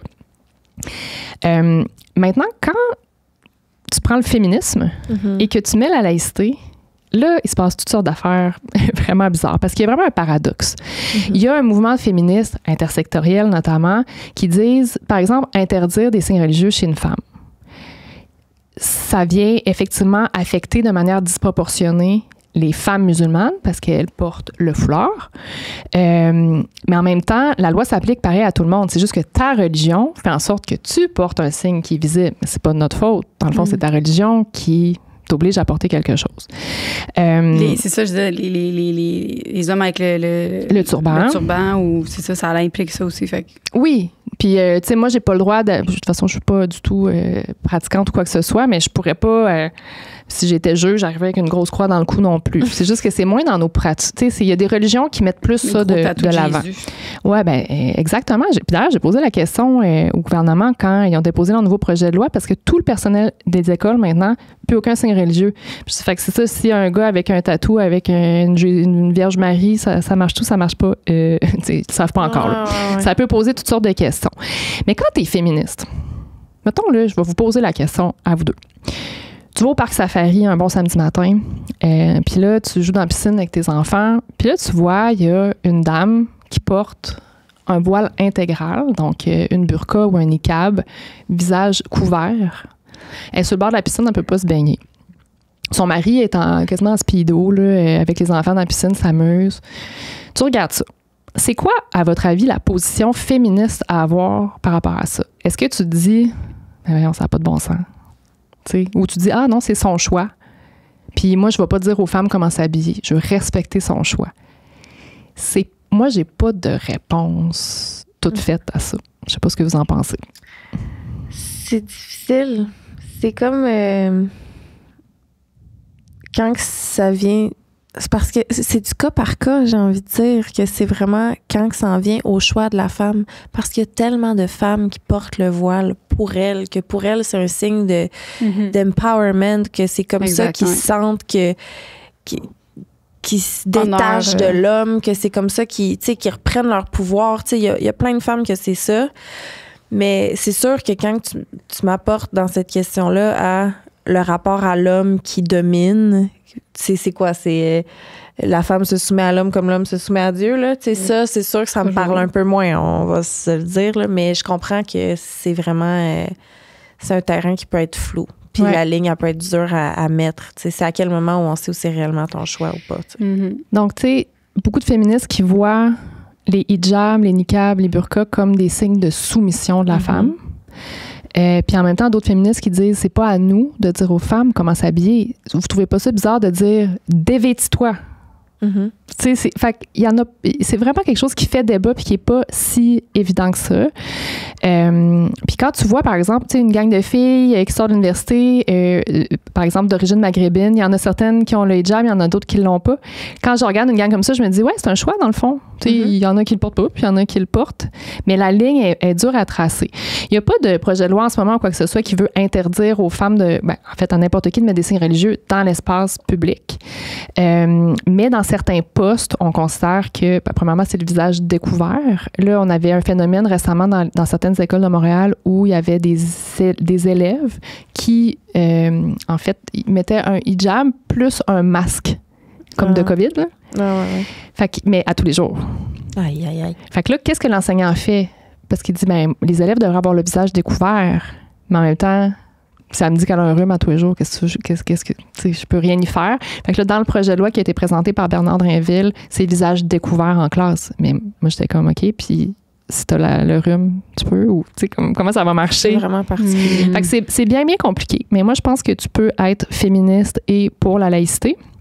La question des enseignantes, par exemple, moi, ça m'a beaucoup travaillé. Au début, j'étais pas certaine que c'était une bonne idée parce que je me disais, tu sais, ces femmes-là, j'aime mieux qu'ils travaillent. Tu sais, qu'est-ce qui va arriver avec une enseignante qui porte un hijab, elle va juste rentrer chez elle puis pas faire son métier?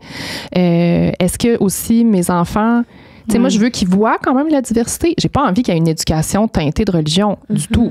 Puis j'ai pas envie qu'il y ait des gens qui disent les femmes et les hommes, c'est pas égal. Puis tout ça, c'est clair. Mais tu sais, que mon enfant aille au service de garde et que les éducatrices aient des hijabs. Tu sais, mon fils, il est comme, ouais, c'est sa religion, genre. Puis c'est vraiment chill. Puis il surveille les enfants qui prennent leur collation, mais ils amènent jouer dehors, là. Fait que moi, ça n'a aucun impact pour moi. Puis j'apprécie beaucoup leur travail tant qu'on respecte les valeurs fondamentales qui sont les nôtres. Ben, c'est pour ça que, tu sais, la laïcité, si tu considères que c'est juste de ne pas vouloir que la religion ait un impact sur les lois, les règles qui sont mises en place, mais que ça reste que la personne a le droit d'exprimer, de visuellement représenter ce en quoi elle croit. Tu sais, je sais pas, je suis... Il n'y a pas de réponse simple à tout ça. C'est touché. Ouais. OK, ben merci, parce que ce matin, je lisais cette question-là, je l'ai relue 6 fois. Je comprenais pas. Ouais, je l'ai compris parce que je me la fais poser souvent. Dans les deux cas, il va y avoir, tu sais, il y a du négatif dans les deux, fait que c'est vraiment, je sais pas comment qu'ils vont. C'est vraiment dur de tirer une ligne, je trouve. Ouais, parce que c'est ça, comme tu dis, il y a des gens, il y a des femmes qui portent ça par soumission, pour vrai, puis il y a des femmes que non. Fait que ouais, mais si tu dis, OK, t'as plus le droit de porter de niqab, par exemple, dans l'espace public, qu'est-ce que vous pensez qui va arriver? Pensez-vous que son chum va dire, ah, ben chérie, enlève ton niqab. Ben non, elle va juste plus sortir de chez elle. Fait que moi, c'est toujours. Il y a eu un débat en France il y a quelques années sur les maillots de bain qu'on appelait des burkinis. Ça a été interdit dans, je pense, c'est plusieurs municipalités, mais je ne suis pas certaine de la législation exacte, mais il y a eu un gros débat là-dessus. Puis moi, je me disais, mais moi, je veux qu'ils se baignent, tu sais. Si tu dis, tu n'as plus le droit de mettre des burkinis, ils vont pas mettre ta un petit bikini. Premièrement, c'est vraiment bizarre de dire, habille-toi moins. C'est vraiment bizarre. Puis ils vont juste plus se baigner. Puis, tu sais, un burkini, dans le fond, ça ressemble à un wetsuit, là. Oui, tu interdire les wetsuits? C'est rapport. C'est ça. Aïe, aïe. C'est ça va amener un problème, va amener l'autre problème, là, si, là, ça fait que il n'y a pas de... Faut y aller vraiment, je trouve, avec parcimonie, puis s'assurer que c'est vraiment l'objectif qu'on poursuit, c'est que la religion soit pas imposée à d'autres personnes. Mais quand ça vient juste d'effacer toute forme de religion, je trouve ça irréaliste. Il y a un autre débat sur interdire la prière dans les lieux publics. Moi, j'aime pas ça, là, tu sais, voir des gens qui prient dans l'espace public, ça me dérange. Mais interdire ça, tu sais, peut-être au parc, il y a une personne qui prie... Là, tu vas interdire tu sais, tu passes devant la cathédrale, puis il y a des chants religieux dehors, tu vas interdire ça. Tu sais, à un moment donné...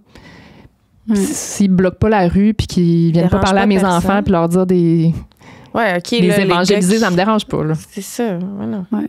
Prière sadique peut-être, là. Mais c'est vraiment ça. On essaie d'éviter. Ouais, je pourrais interdire ça, mais sinon selon toi, quel parti a réellement à cœur les enjeux féministes? NPD, donc. Oui, puis d'ailleurs, j'étais curieuse, je suis allée voir la page des candidatures du NPD, puis je dois dire que côté diversité, ils gagnent médaille d'or.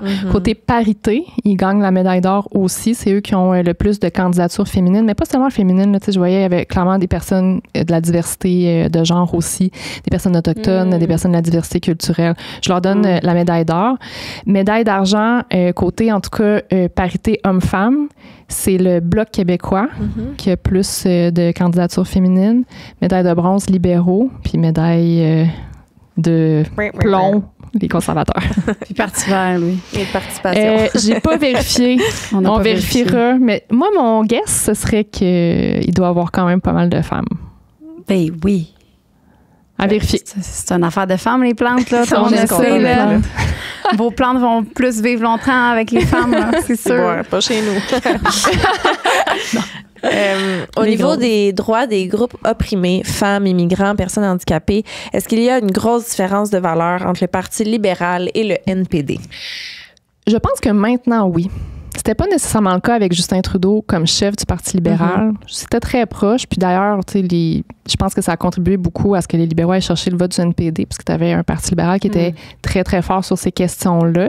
Avec l'arrivée de Mark Carney comme chef du Parti libéral du Canada, encore une fois, pas de ministre attitré à ces dossiers-là. Puis on parle de la diversité sexuelle et de genre, mais il y a aussi les personnes handicapées. Il n'y a pas de ministre qui s'occupe de ça maintenant. Là. Ça n'existe plus, alors que ça existait sous Justin Trudeau. Fait que j'ai l'impression qu'ils ont perdu quelques plumes de ce côté-là. C'est un bon banquier, là, McCartney. C'est ça. Il va bien gérer ton portefeuille, mais il n'est pas là pour gérer ses affaires. Tout le reste, là, la vie, dans le fond, il s'en fout. Il s'occupe de l'argent. Moi, je le comparais un peu. Tu sais, moi, je travaille comme consultante. Des fois, j'ai des clients pour leurs relations publiques puis gestion de crise. Ça me fait un peu penser à... Mettons, tu es une organisation. Mettons, là, vous avez une gestion de crise. Vous avez dit quelque chose de grave, là, puis là, ça fait scandale. Puis là, vous tombez en gestion de crise. Des fois, tu vas embaucher un consultant en gestion de crise ou une firme de relations publiques. Puis, tu sais, quand tu débarques comme expert en gestion de crise, les gens, ils veulent pas que tu adhères à toutes les valeurs de l'organisation. Ils s'en foutent un peu de ce que tu as fait avant. Puis, tu n'as peut-être pas toujours donné tes services à la veuve et l'orphelin. Tu as peut-être travaillé pour des pétrolières. Tu as peut-être travaillé pour des entreprises qui font de l'évasion fiscale. Mais dans le fond, tu l'embauches pourquoi?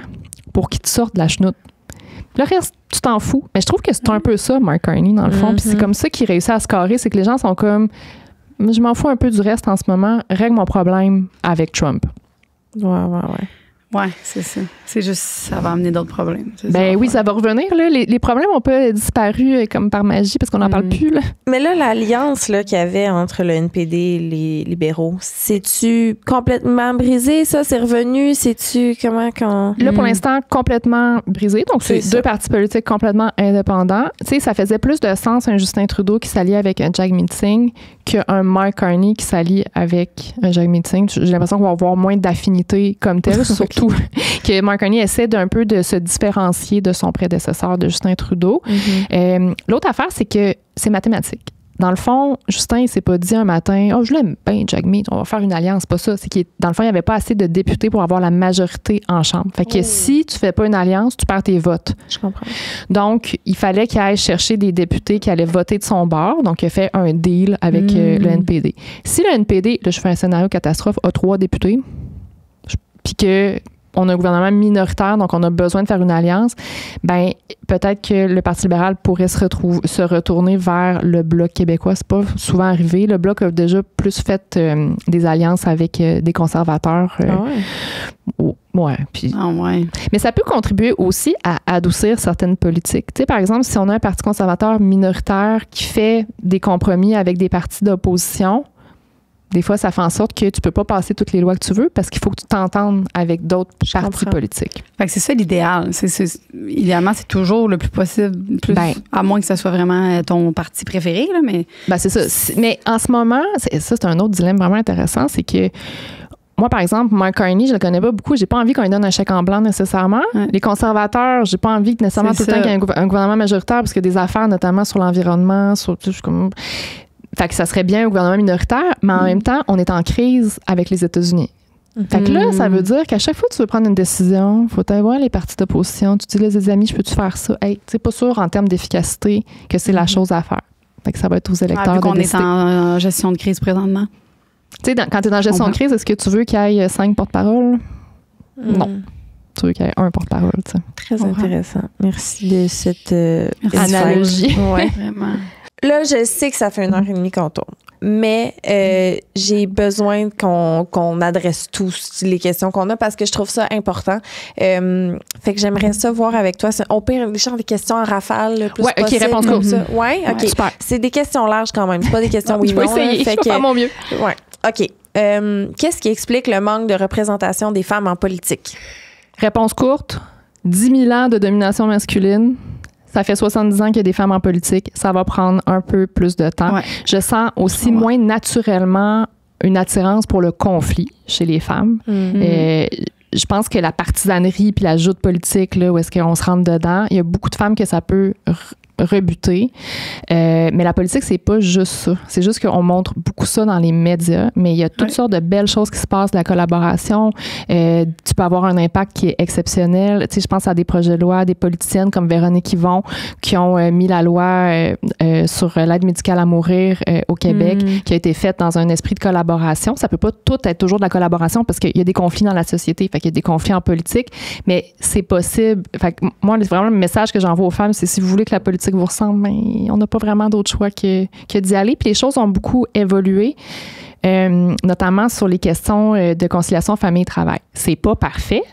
C'est pas parfait, là. Il y a beaucoup, beaucoup de chemin à faire encore, mais on voit plus de femmes qui ont des enfants en fonction des bébés, à l'Assemblée nationale, à la Chambre des communes, des mamans qui allaitent, des gars qui partent en congé de paternité, qui disent « Moi, je vais partir 5 mois en congé de paternité. Gabriel Nadeau-Dubois fait ça cette année. » Donc, ça bouge. Tu sais, les choses évoluent. Moi, je suis vraiment optimiste de ce côté-là. Justement, il y a une question liée à ça, là.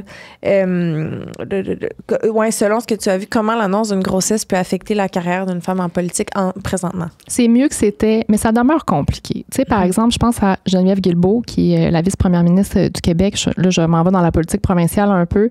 Elle a fait sa campagne électorale pour se faire élire enceinte. Ben, imaginez-vous qu'il y a des opposants politiques qui faisaient du porte-à-porte puis qui disaient aux gens, tu sais, elle va vous laisser tomber, genre, elle va partir en congé de maternité, votez pas pour une femme enceinte. J'ai déjà entendu ça. C'est sûr que de prendre un congé de maternité quand tu es ministre, tu sais, c'est quand même plus compliqué que quand tu travailles dans une agence de relations publiques ou bien dans une entreprise qui fabrique des boîtes. Là. Tu sais, c'est pas la même, c'est pas la même réalité. Puis c'est sûr que c'est plus compliqué pour les femmes que pour les gars. Tu sais, les gars, ils partent en congé de paternité 3 mois, tout le monde applaudit. « Oh, wow! Extraordinaire! » Mais tu sais, s'il y a une ministre qui part 9 mois, ben ça passera pas. Fait qu'il faut qu'ils fassent toutes sortes d'arrangements. Ben, en tout cas, je vois mal. C'est sûr que ça va nuire à ta carrière, malheureusement, je pense. Mais tu sais, souvent, moi, les cas que j'ai vus qui fonctionnaient, c'est qu'il y avait un conjoint ou une conjointe qui était vraiment hyper impliqué puis qui adaptait un peu sa vie. Fait que, tu sais, finalement, tout finit par tourner autour de la carrière politique. Fait que c'est pas évident pour tout le monde. On va se dire la vérité, c'est un défi de toute façon dans les carrières de toutes les femmes, de comme trouver le bon moment, de pas manquer des occasions professionnelles, puis après de concilier ton travail avec ta vie familiale. Mais ça se fait. OK. Fait que c'est pas interdit. C'est pas comme, hey, non, tu peux pas. C'est comme, non, c'est pas l'idéal. Si tu le veux vraiment, ton kid, on va s'arranger, mais...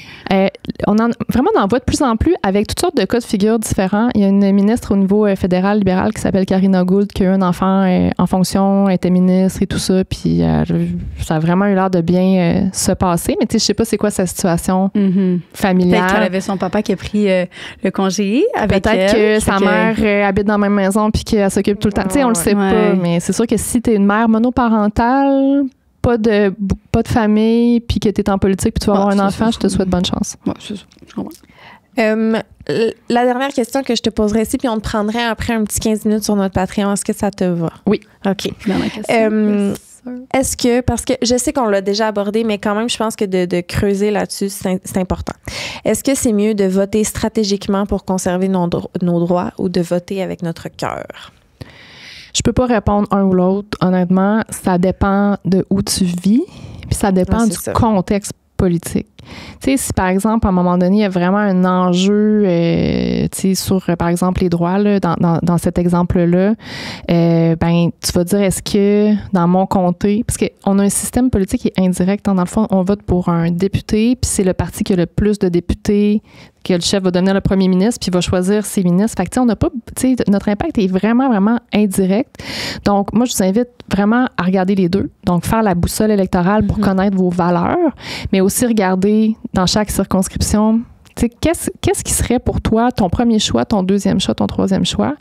Puis si c'est ton quatrième choix qui est à risque de gagner, bien là, ça se peut que tu te dises, ouais, ça serait mieux que ce soit mon deuxième choix que mon quatrième choix. Fait que la stratégie peut entrer en ligne de compte. C'est sûr que j'invite jamais les gens à voter complètement contre leurs valeurs, par contre, pour être stratégique seulement. C'est comme un compromis entre les deux, dans le fond. Ouais. Fait qu'on va mettre dans la description du podcast là, les outils, la boussole électorale, voir c'est où ta circonscription. Que je vais faire, c'est sûr. Est-ce que tu aurais d'autres ressources aussi ou outils pour nous qu'on pourrait, tu sais, pour les gens là, qui ont...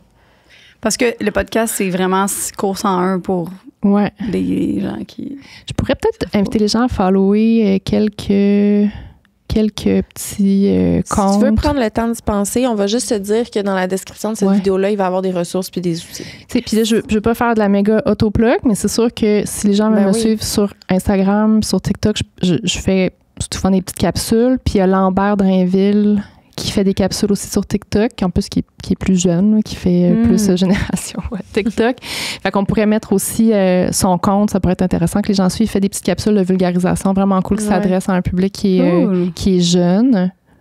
Ça serait ça, je pense. Merci beaucoup. Puis bravo pour ce que tu fais de représenter aussi bien tous. Puis j'ai aimé que tu dises, c'est pour bien représenter la femme, que t'es féministe, mais je dois quand même... Tu sais, c'est ça, puis c'est vrai. Sinon, les gars, ils vont tous se mettre contre toi, puis tu sais. On a malheureusement, notre charge mentale se poursuit de ce côté-là. On peut pas juste rester assis chez nous puis penser que ces enjeux-là vont être protégés puis que nos droits vont être protégés. Il faut faire le petit effort. Mais là, on s'en va en politique d'abord. Gang. Yes! Merci, Antonine, c'était extraordinaire. Merci à vous. Merci vraiment pour vrai. Bravo. Ben, il nous reste, là, Joanie est partie pisser. Elle va venir nous rejoindre plus tard, mais faut y aller. On est timé. Est-ce que c'est vrai que les conservateurs veulent retirer l'allocation canadienne aux familles? La réponse est oui et non. les conservateurs sont un peu moins généreux sur les allocations. Ils ont annoncé certaines mesures pour l'accès à la propriété. Dans le fond, ils veulent annuler la TPS sur l'achat d'une maison, mais ils vont chercher en bas d'1 million. Mais de l'autre côté, il faut qu'ils aillent chercher l'argent quelque part. Donc, oui, ça a été dit qu'il allait aller faire un ménage, entre guillemets, dans les allocations familiales. Mais je serais pas trop inquiétée qu'ils coupent toutes les allocations parce que traditionnellement, les gouvernements conservateurs précédents, ils n'avaient pas enlevé toutes les allocations. OK. Bon. Depuis les dernières années, à quel point as-tu vu une influence des États-Unis au sein des politiques fédérales du Canada? Jusqu'à récemment, on le sentait, puis on le voyait, puis il ne faut pas non plus sous-estimer l'ingérence des autres pays chez nous dans les élections. Il y a des pays qui veulent influencer nos élections ici. On a parlé de la Chine dans les dernières années. Il y a eu des pressions qui ont été faites à l'interne pour qu'il y ait certains candidats plus pro-Chine qui gagnent les élections. On sait que les Russes sont très forts sur les médias sociaux pour créer toutes sortes de comptes, des bots qui vont pousser les idées qui sont les plus polarisantes. Dans le fond, ce qu'ils veulent faire, c'est de fragiliser notre démocratie puis notre tissu social. Fait qu'en gros, je dirais qu'ils foutent la merde pour foutre la merde chez nous, pour nous affaiblir. Puis les États-Unis, il y a une influence aussi chez nous. Pendant la COVID, il y avait eu le blocus à Ottawa, les camionneurs, le convoi de camions. Oui. Il y avait beaucoup d'Américains qui se mêlaient à ça, financement qui arrivait des États-Unis. Donc, le mouvement très conservateur aux États-Unis pousse pour qu'au Canada aussi, ces groupes-là soient renforcés. Fait qu'il y en a une influence, mais en même temps, depuis le début de la campagne électorale, toute comparaison avec Donald Trump, les électeurs n'aiment pas ça. Fait qu'au contraire, je sens que même Pierre Poilievre, il doit se justifier et dire non, je suis pas un mini-Trump, non, je l'aime pas, il m'aime pas, on s'aime pas, on n'est pas amis, tu sais. Fait que est-ce que ça veut dire que ça va réduire l'influence des États-Unis ici? Par contre, sur la question de l'inclusion, je pense que tout le discours anti-trans puis anti-gay en ce moment aux États-Unis peut venir décomplexer les gens qui ont ces idées-là chez nous. Ah, je le sais. C'est vraiment déplorable à constater. Fait que la dernière question, c'est est-ce qu'il y a réellement un lien entre Poilievre et Trump? Est-ce qu'on dit Poilievre? Oui, Poilievre. Poilievre, comme diraient les Anglos. J'ai le goût de Poilievre. On dirait que le Poilievre m'énerve. Je pense que tu peux dire Poilievre. OK. Ça passerait. C'est ça, c'est comme ça passe vite. Ça passerait. Est-ce qu'il y a un lien entre les deux? Non, c'est sûr que c'est un conservateur, Poilievre, donc idéologiquement, il est plus proche du Parti républicain de Trump qu'un NPD. Mm-hmm. Mais c'est extrêmement différent. Là, on a un parti qui ne nous propose pas de reculer sur certains droits. Tu verras pas beaucoup des conservateurs aller à Fierté gay là, dans la parade. C'est clair. Pas trop leur genre, mais il y a vraiment beaucoup de différences entre les deux. Trump a dit, s'est mêlé un peu de la campagne canadienne, il a dit qu'il aimerait mieux que ce soit le libéral qui gagne. Ouais, mais sauf que, puis là, je lance la question, est-ce que c'est parce qu'il aime vraiment mieux Mark Carney ou c'est parce qu'il essaye de faire un peu psychologie contraire? Il dit tout le monde m'haït de façon au Canada, fait que je veux avantager les conservateurs en disant que j'aime mieux que ce soit Mark Carney. En tout cas, c'est intéressant. Je m'interroge. Donald Trump, il admire beaucoup Vladimir Poutine, le président russe. Puis Vladimir Poutine, pendant la présidentielle américaine, il avait dit qu'il aimerait mieux que ce soit Kamala Harris qui gagne, avec un petit sourire en coin. Fait que je me suis dit, Trump, c'est son genre un peu copier. C'est ça, il fait la même affaire. On ne sait pas ce qu'il y a dans sa tête. Ouais. T'as un esti de mongol, c'est ça? C'est pas moi qui l'ai dit. Aïe, aïe. Ben, je suis décalcée. C'est ça, c'est parce que, tu sais, j'ai comme envie d'avoir tous les beaux idéaux de la gauche, tu sais. NPD, ça me parle, tu sais. Mais c'est comme si la mouvance, j'ai de la misère à me positionner clairement. Mais c'est normal parce que, puis comme je disais tantôt, c'est que c'est beaucoup de compromis. Tu sais, moi, j'ai travaillé pour des partis politiques. Des fois, il y a des politiques, j'étais comme arc.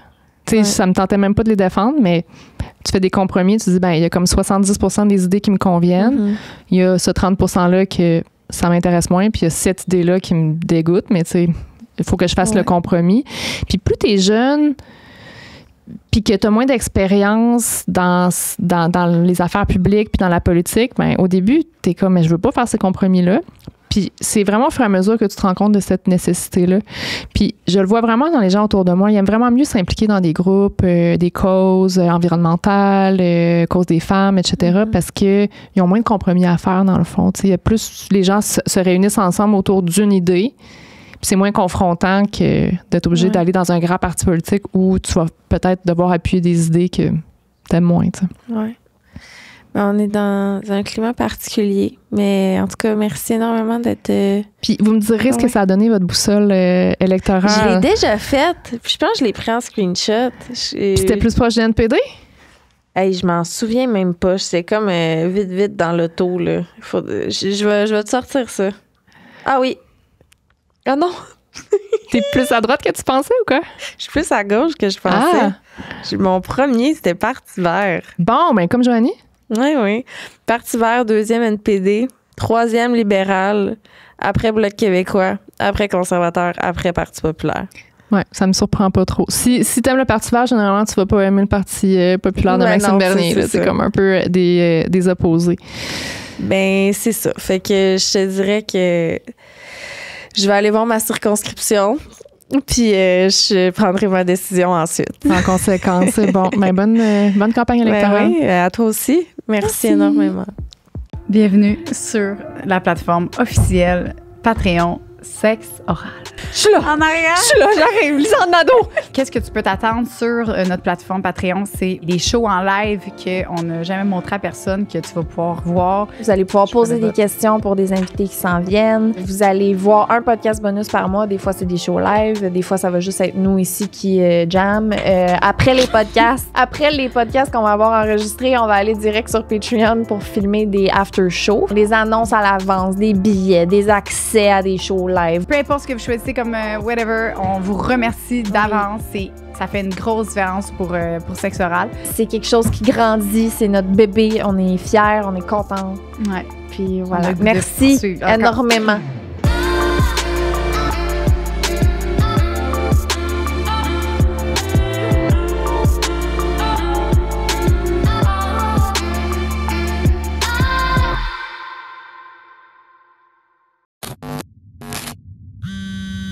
Une production du Studio SF.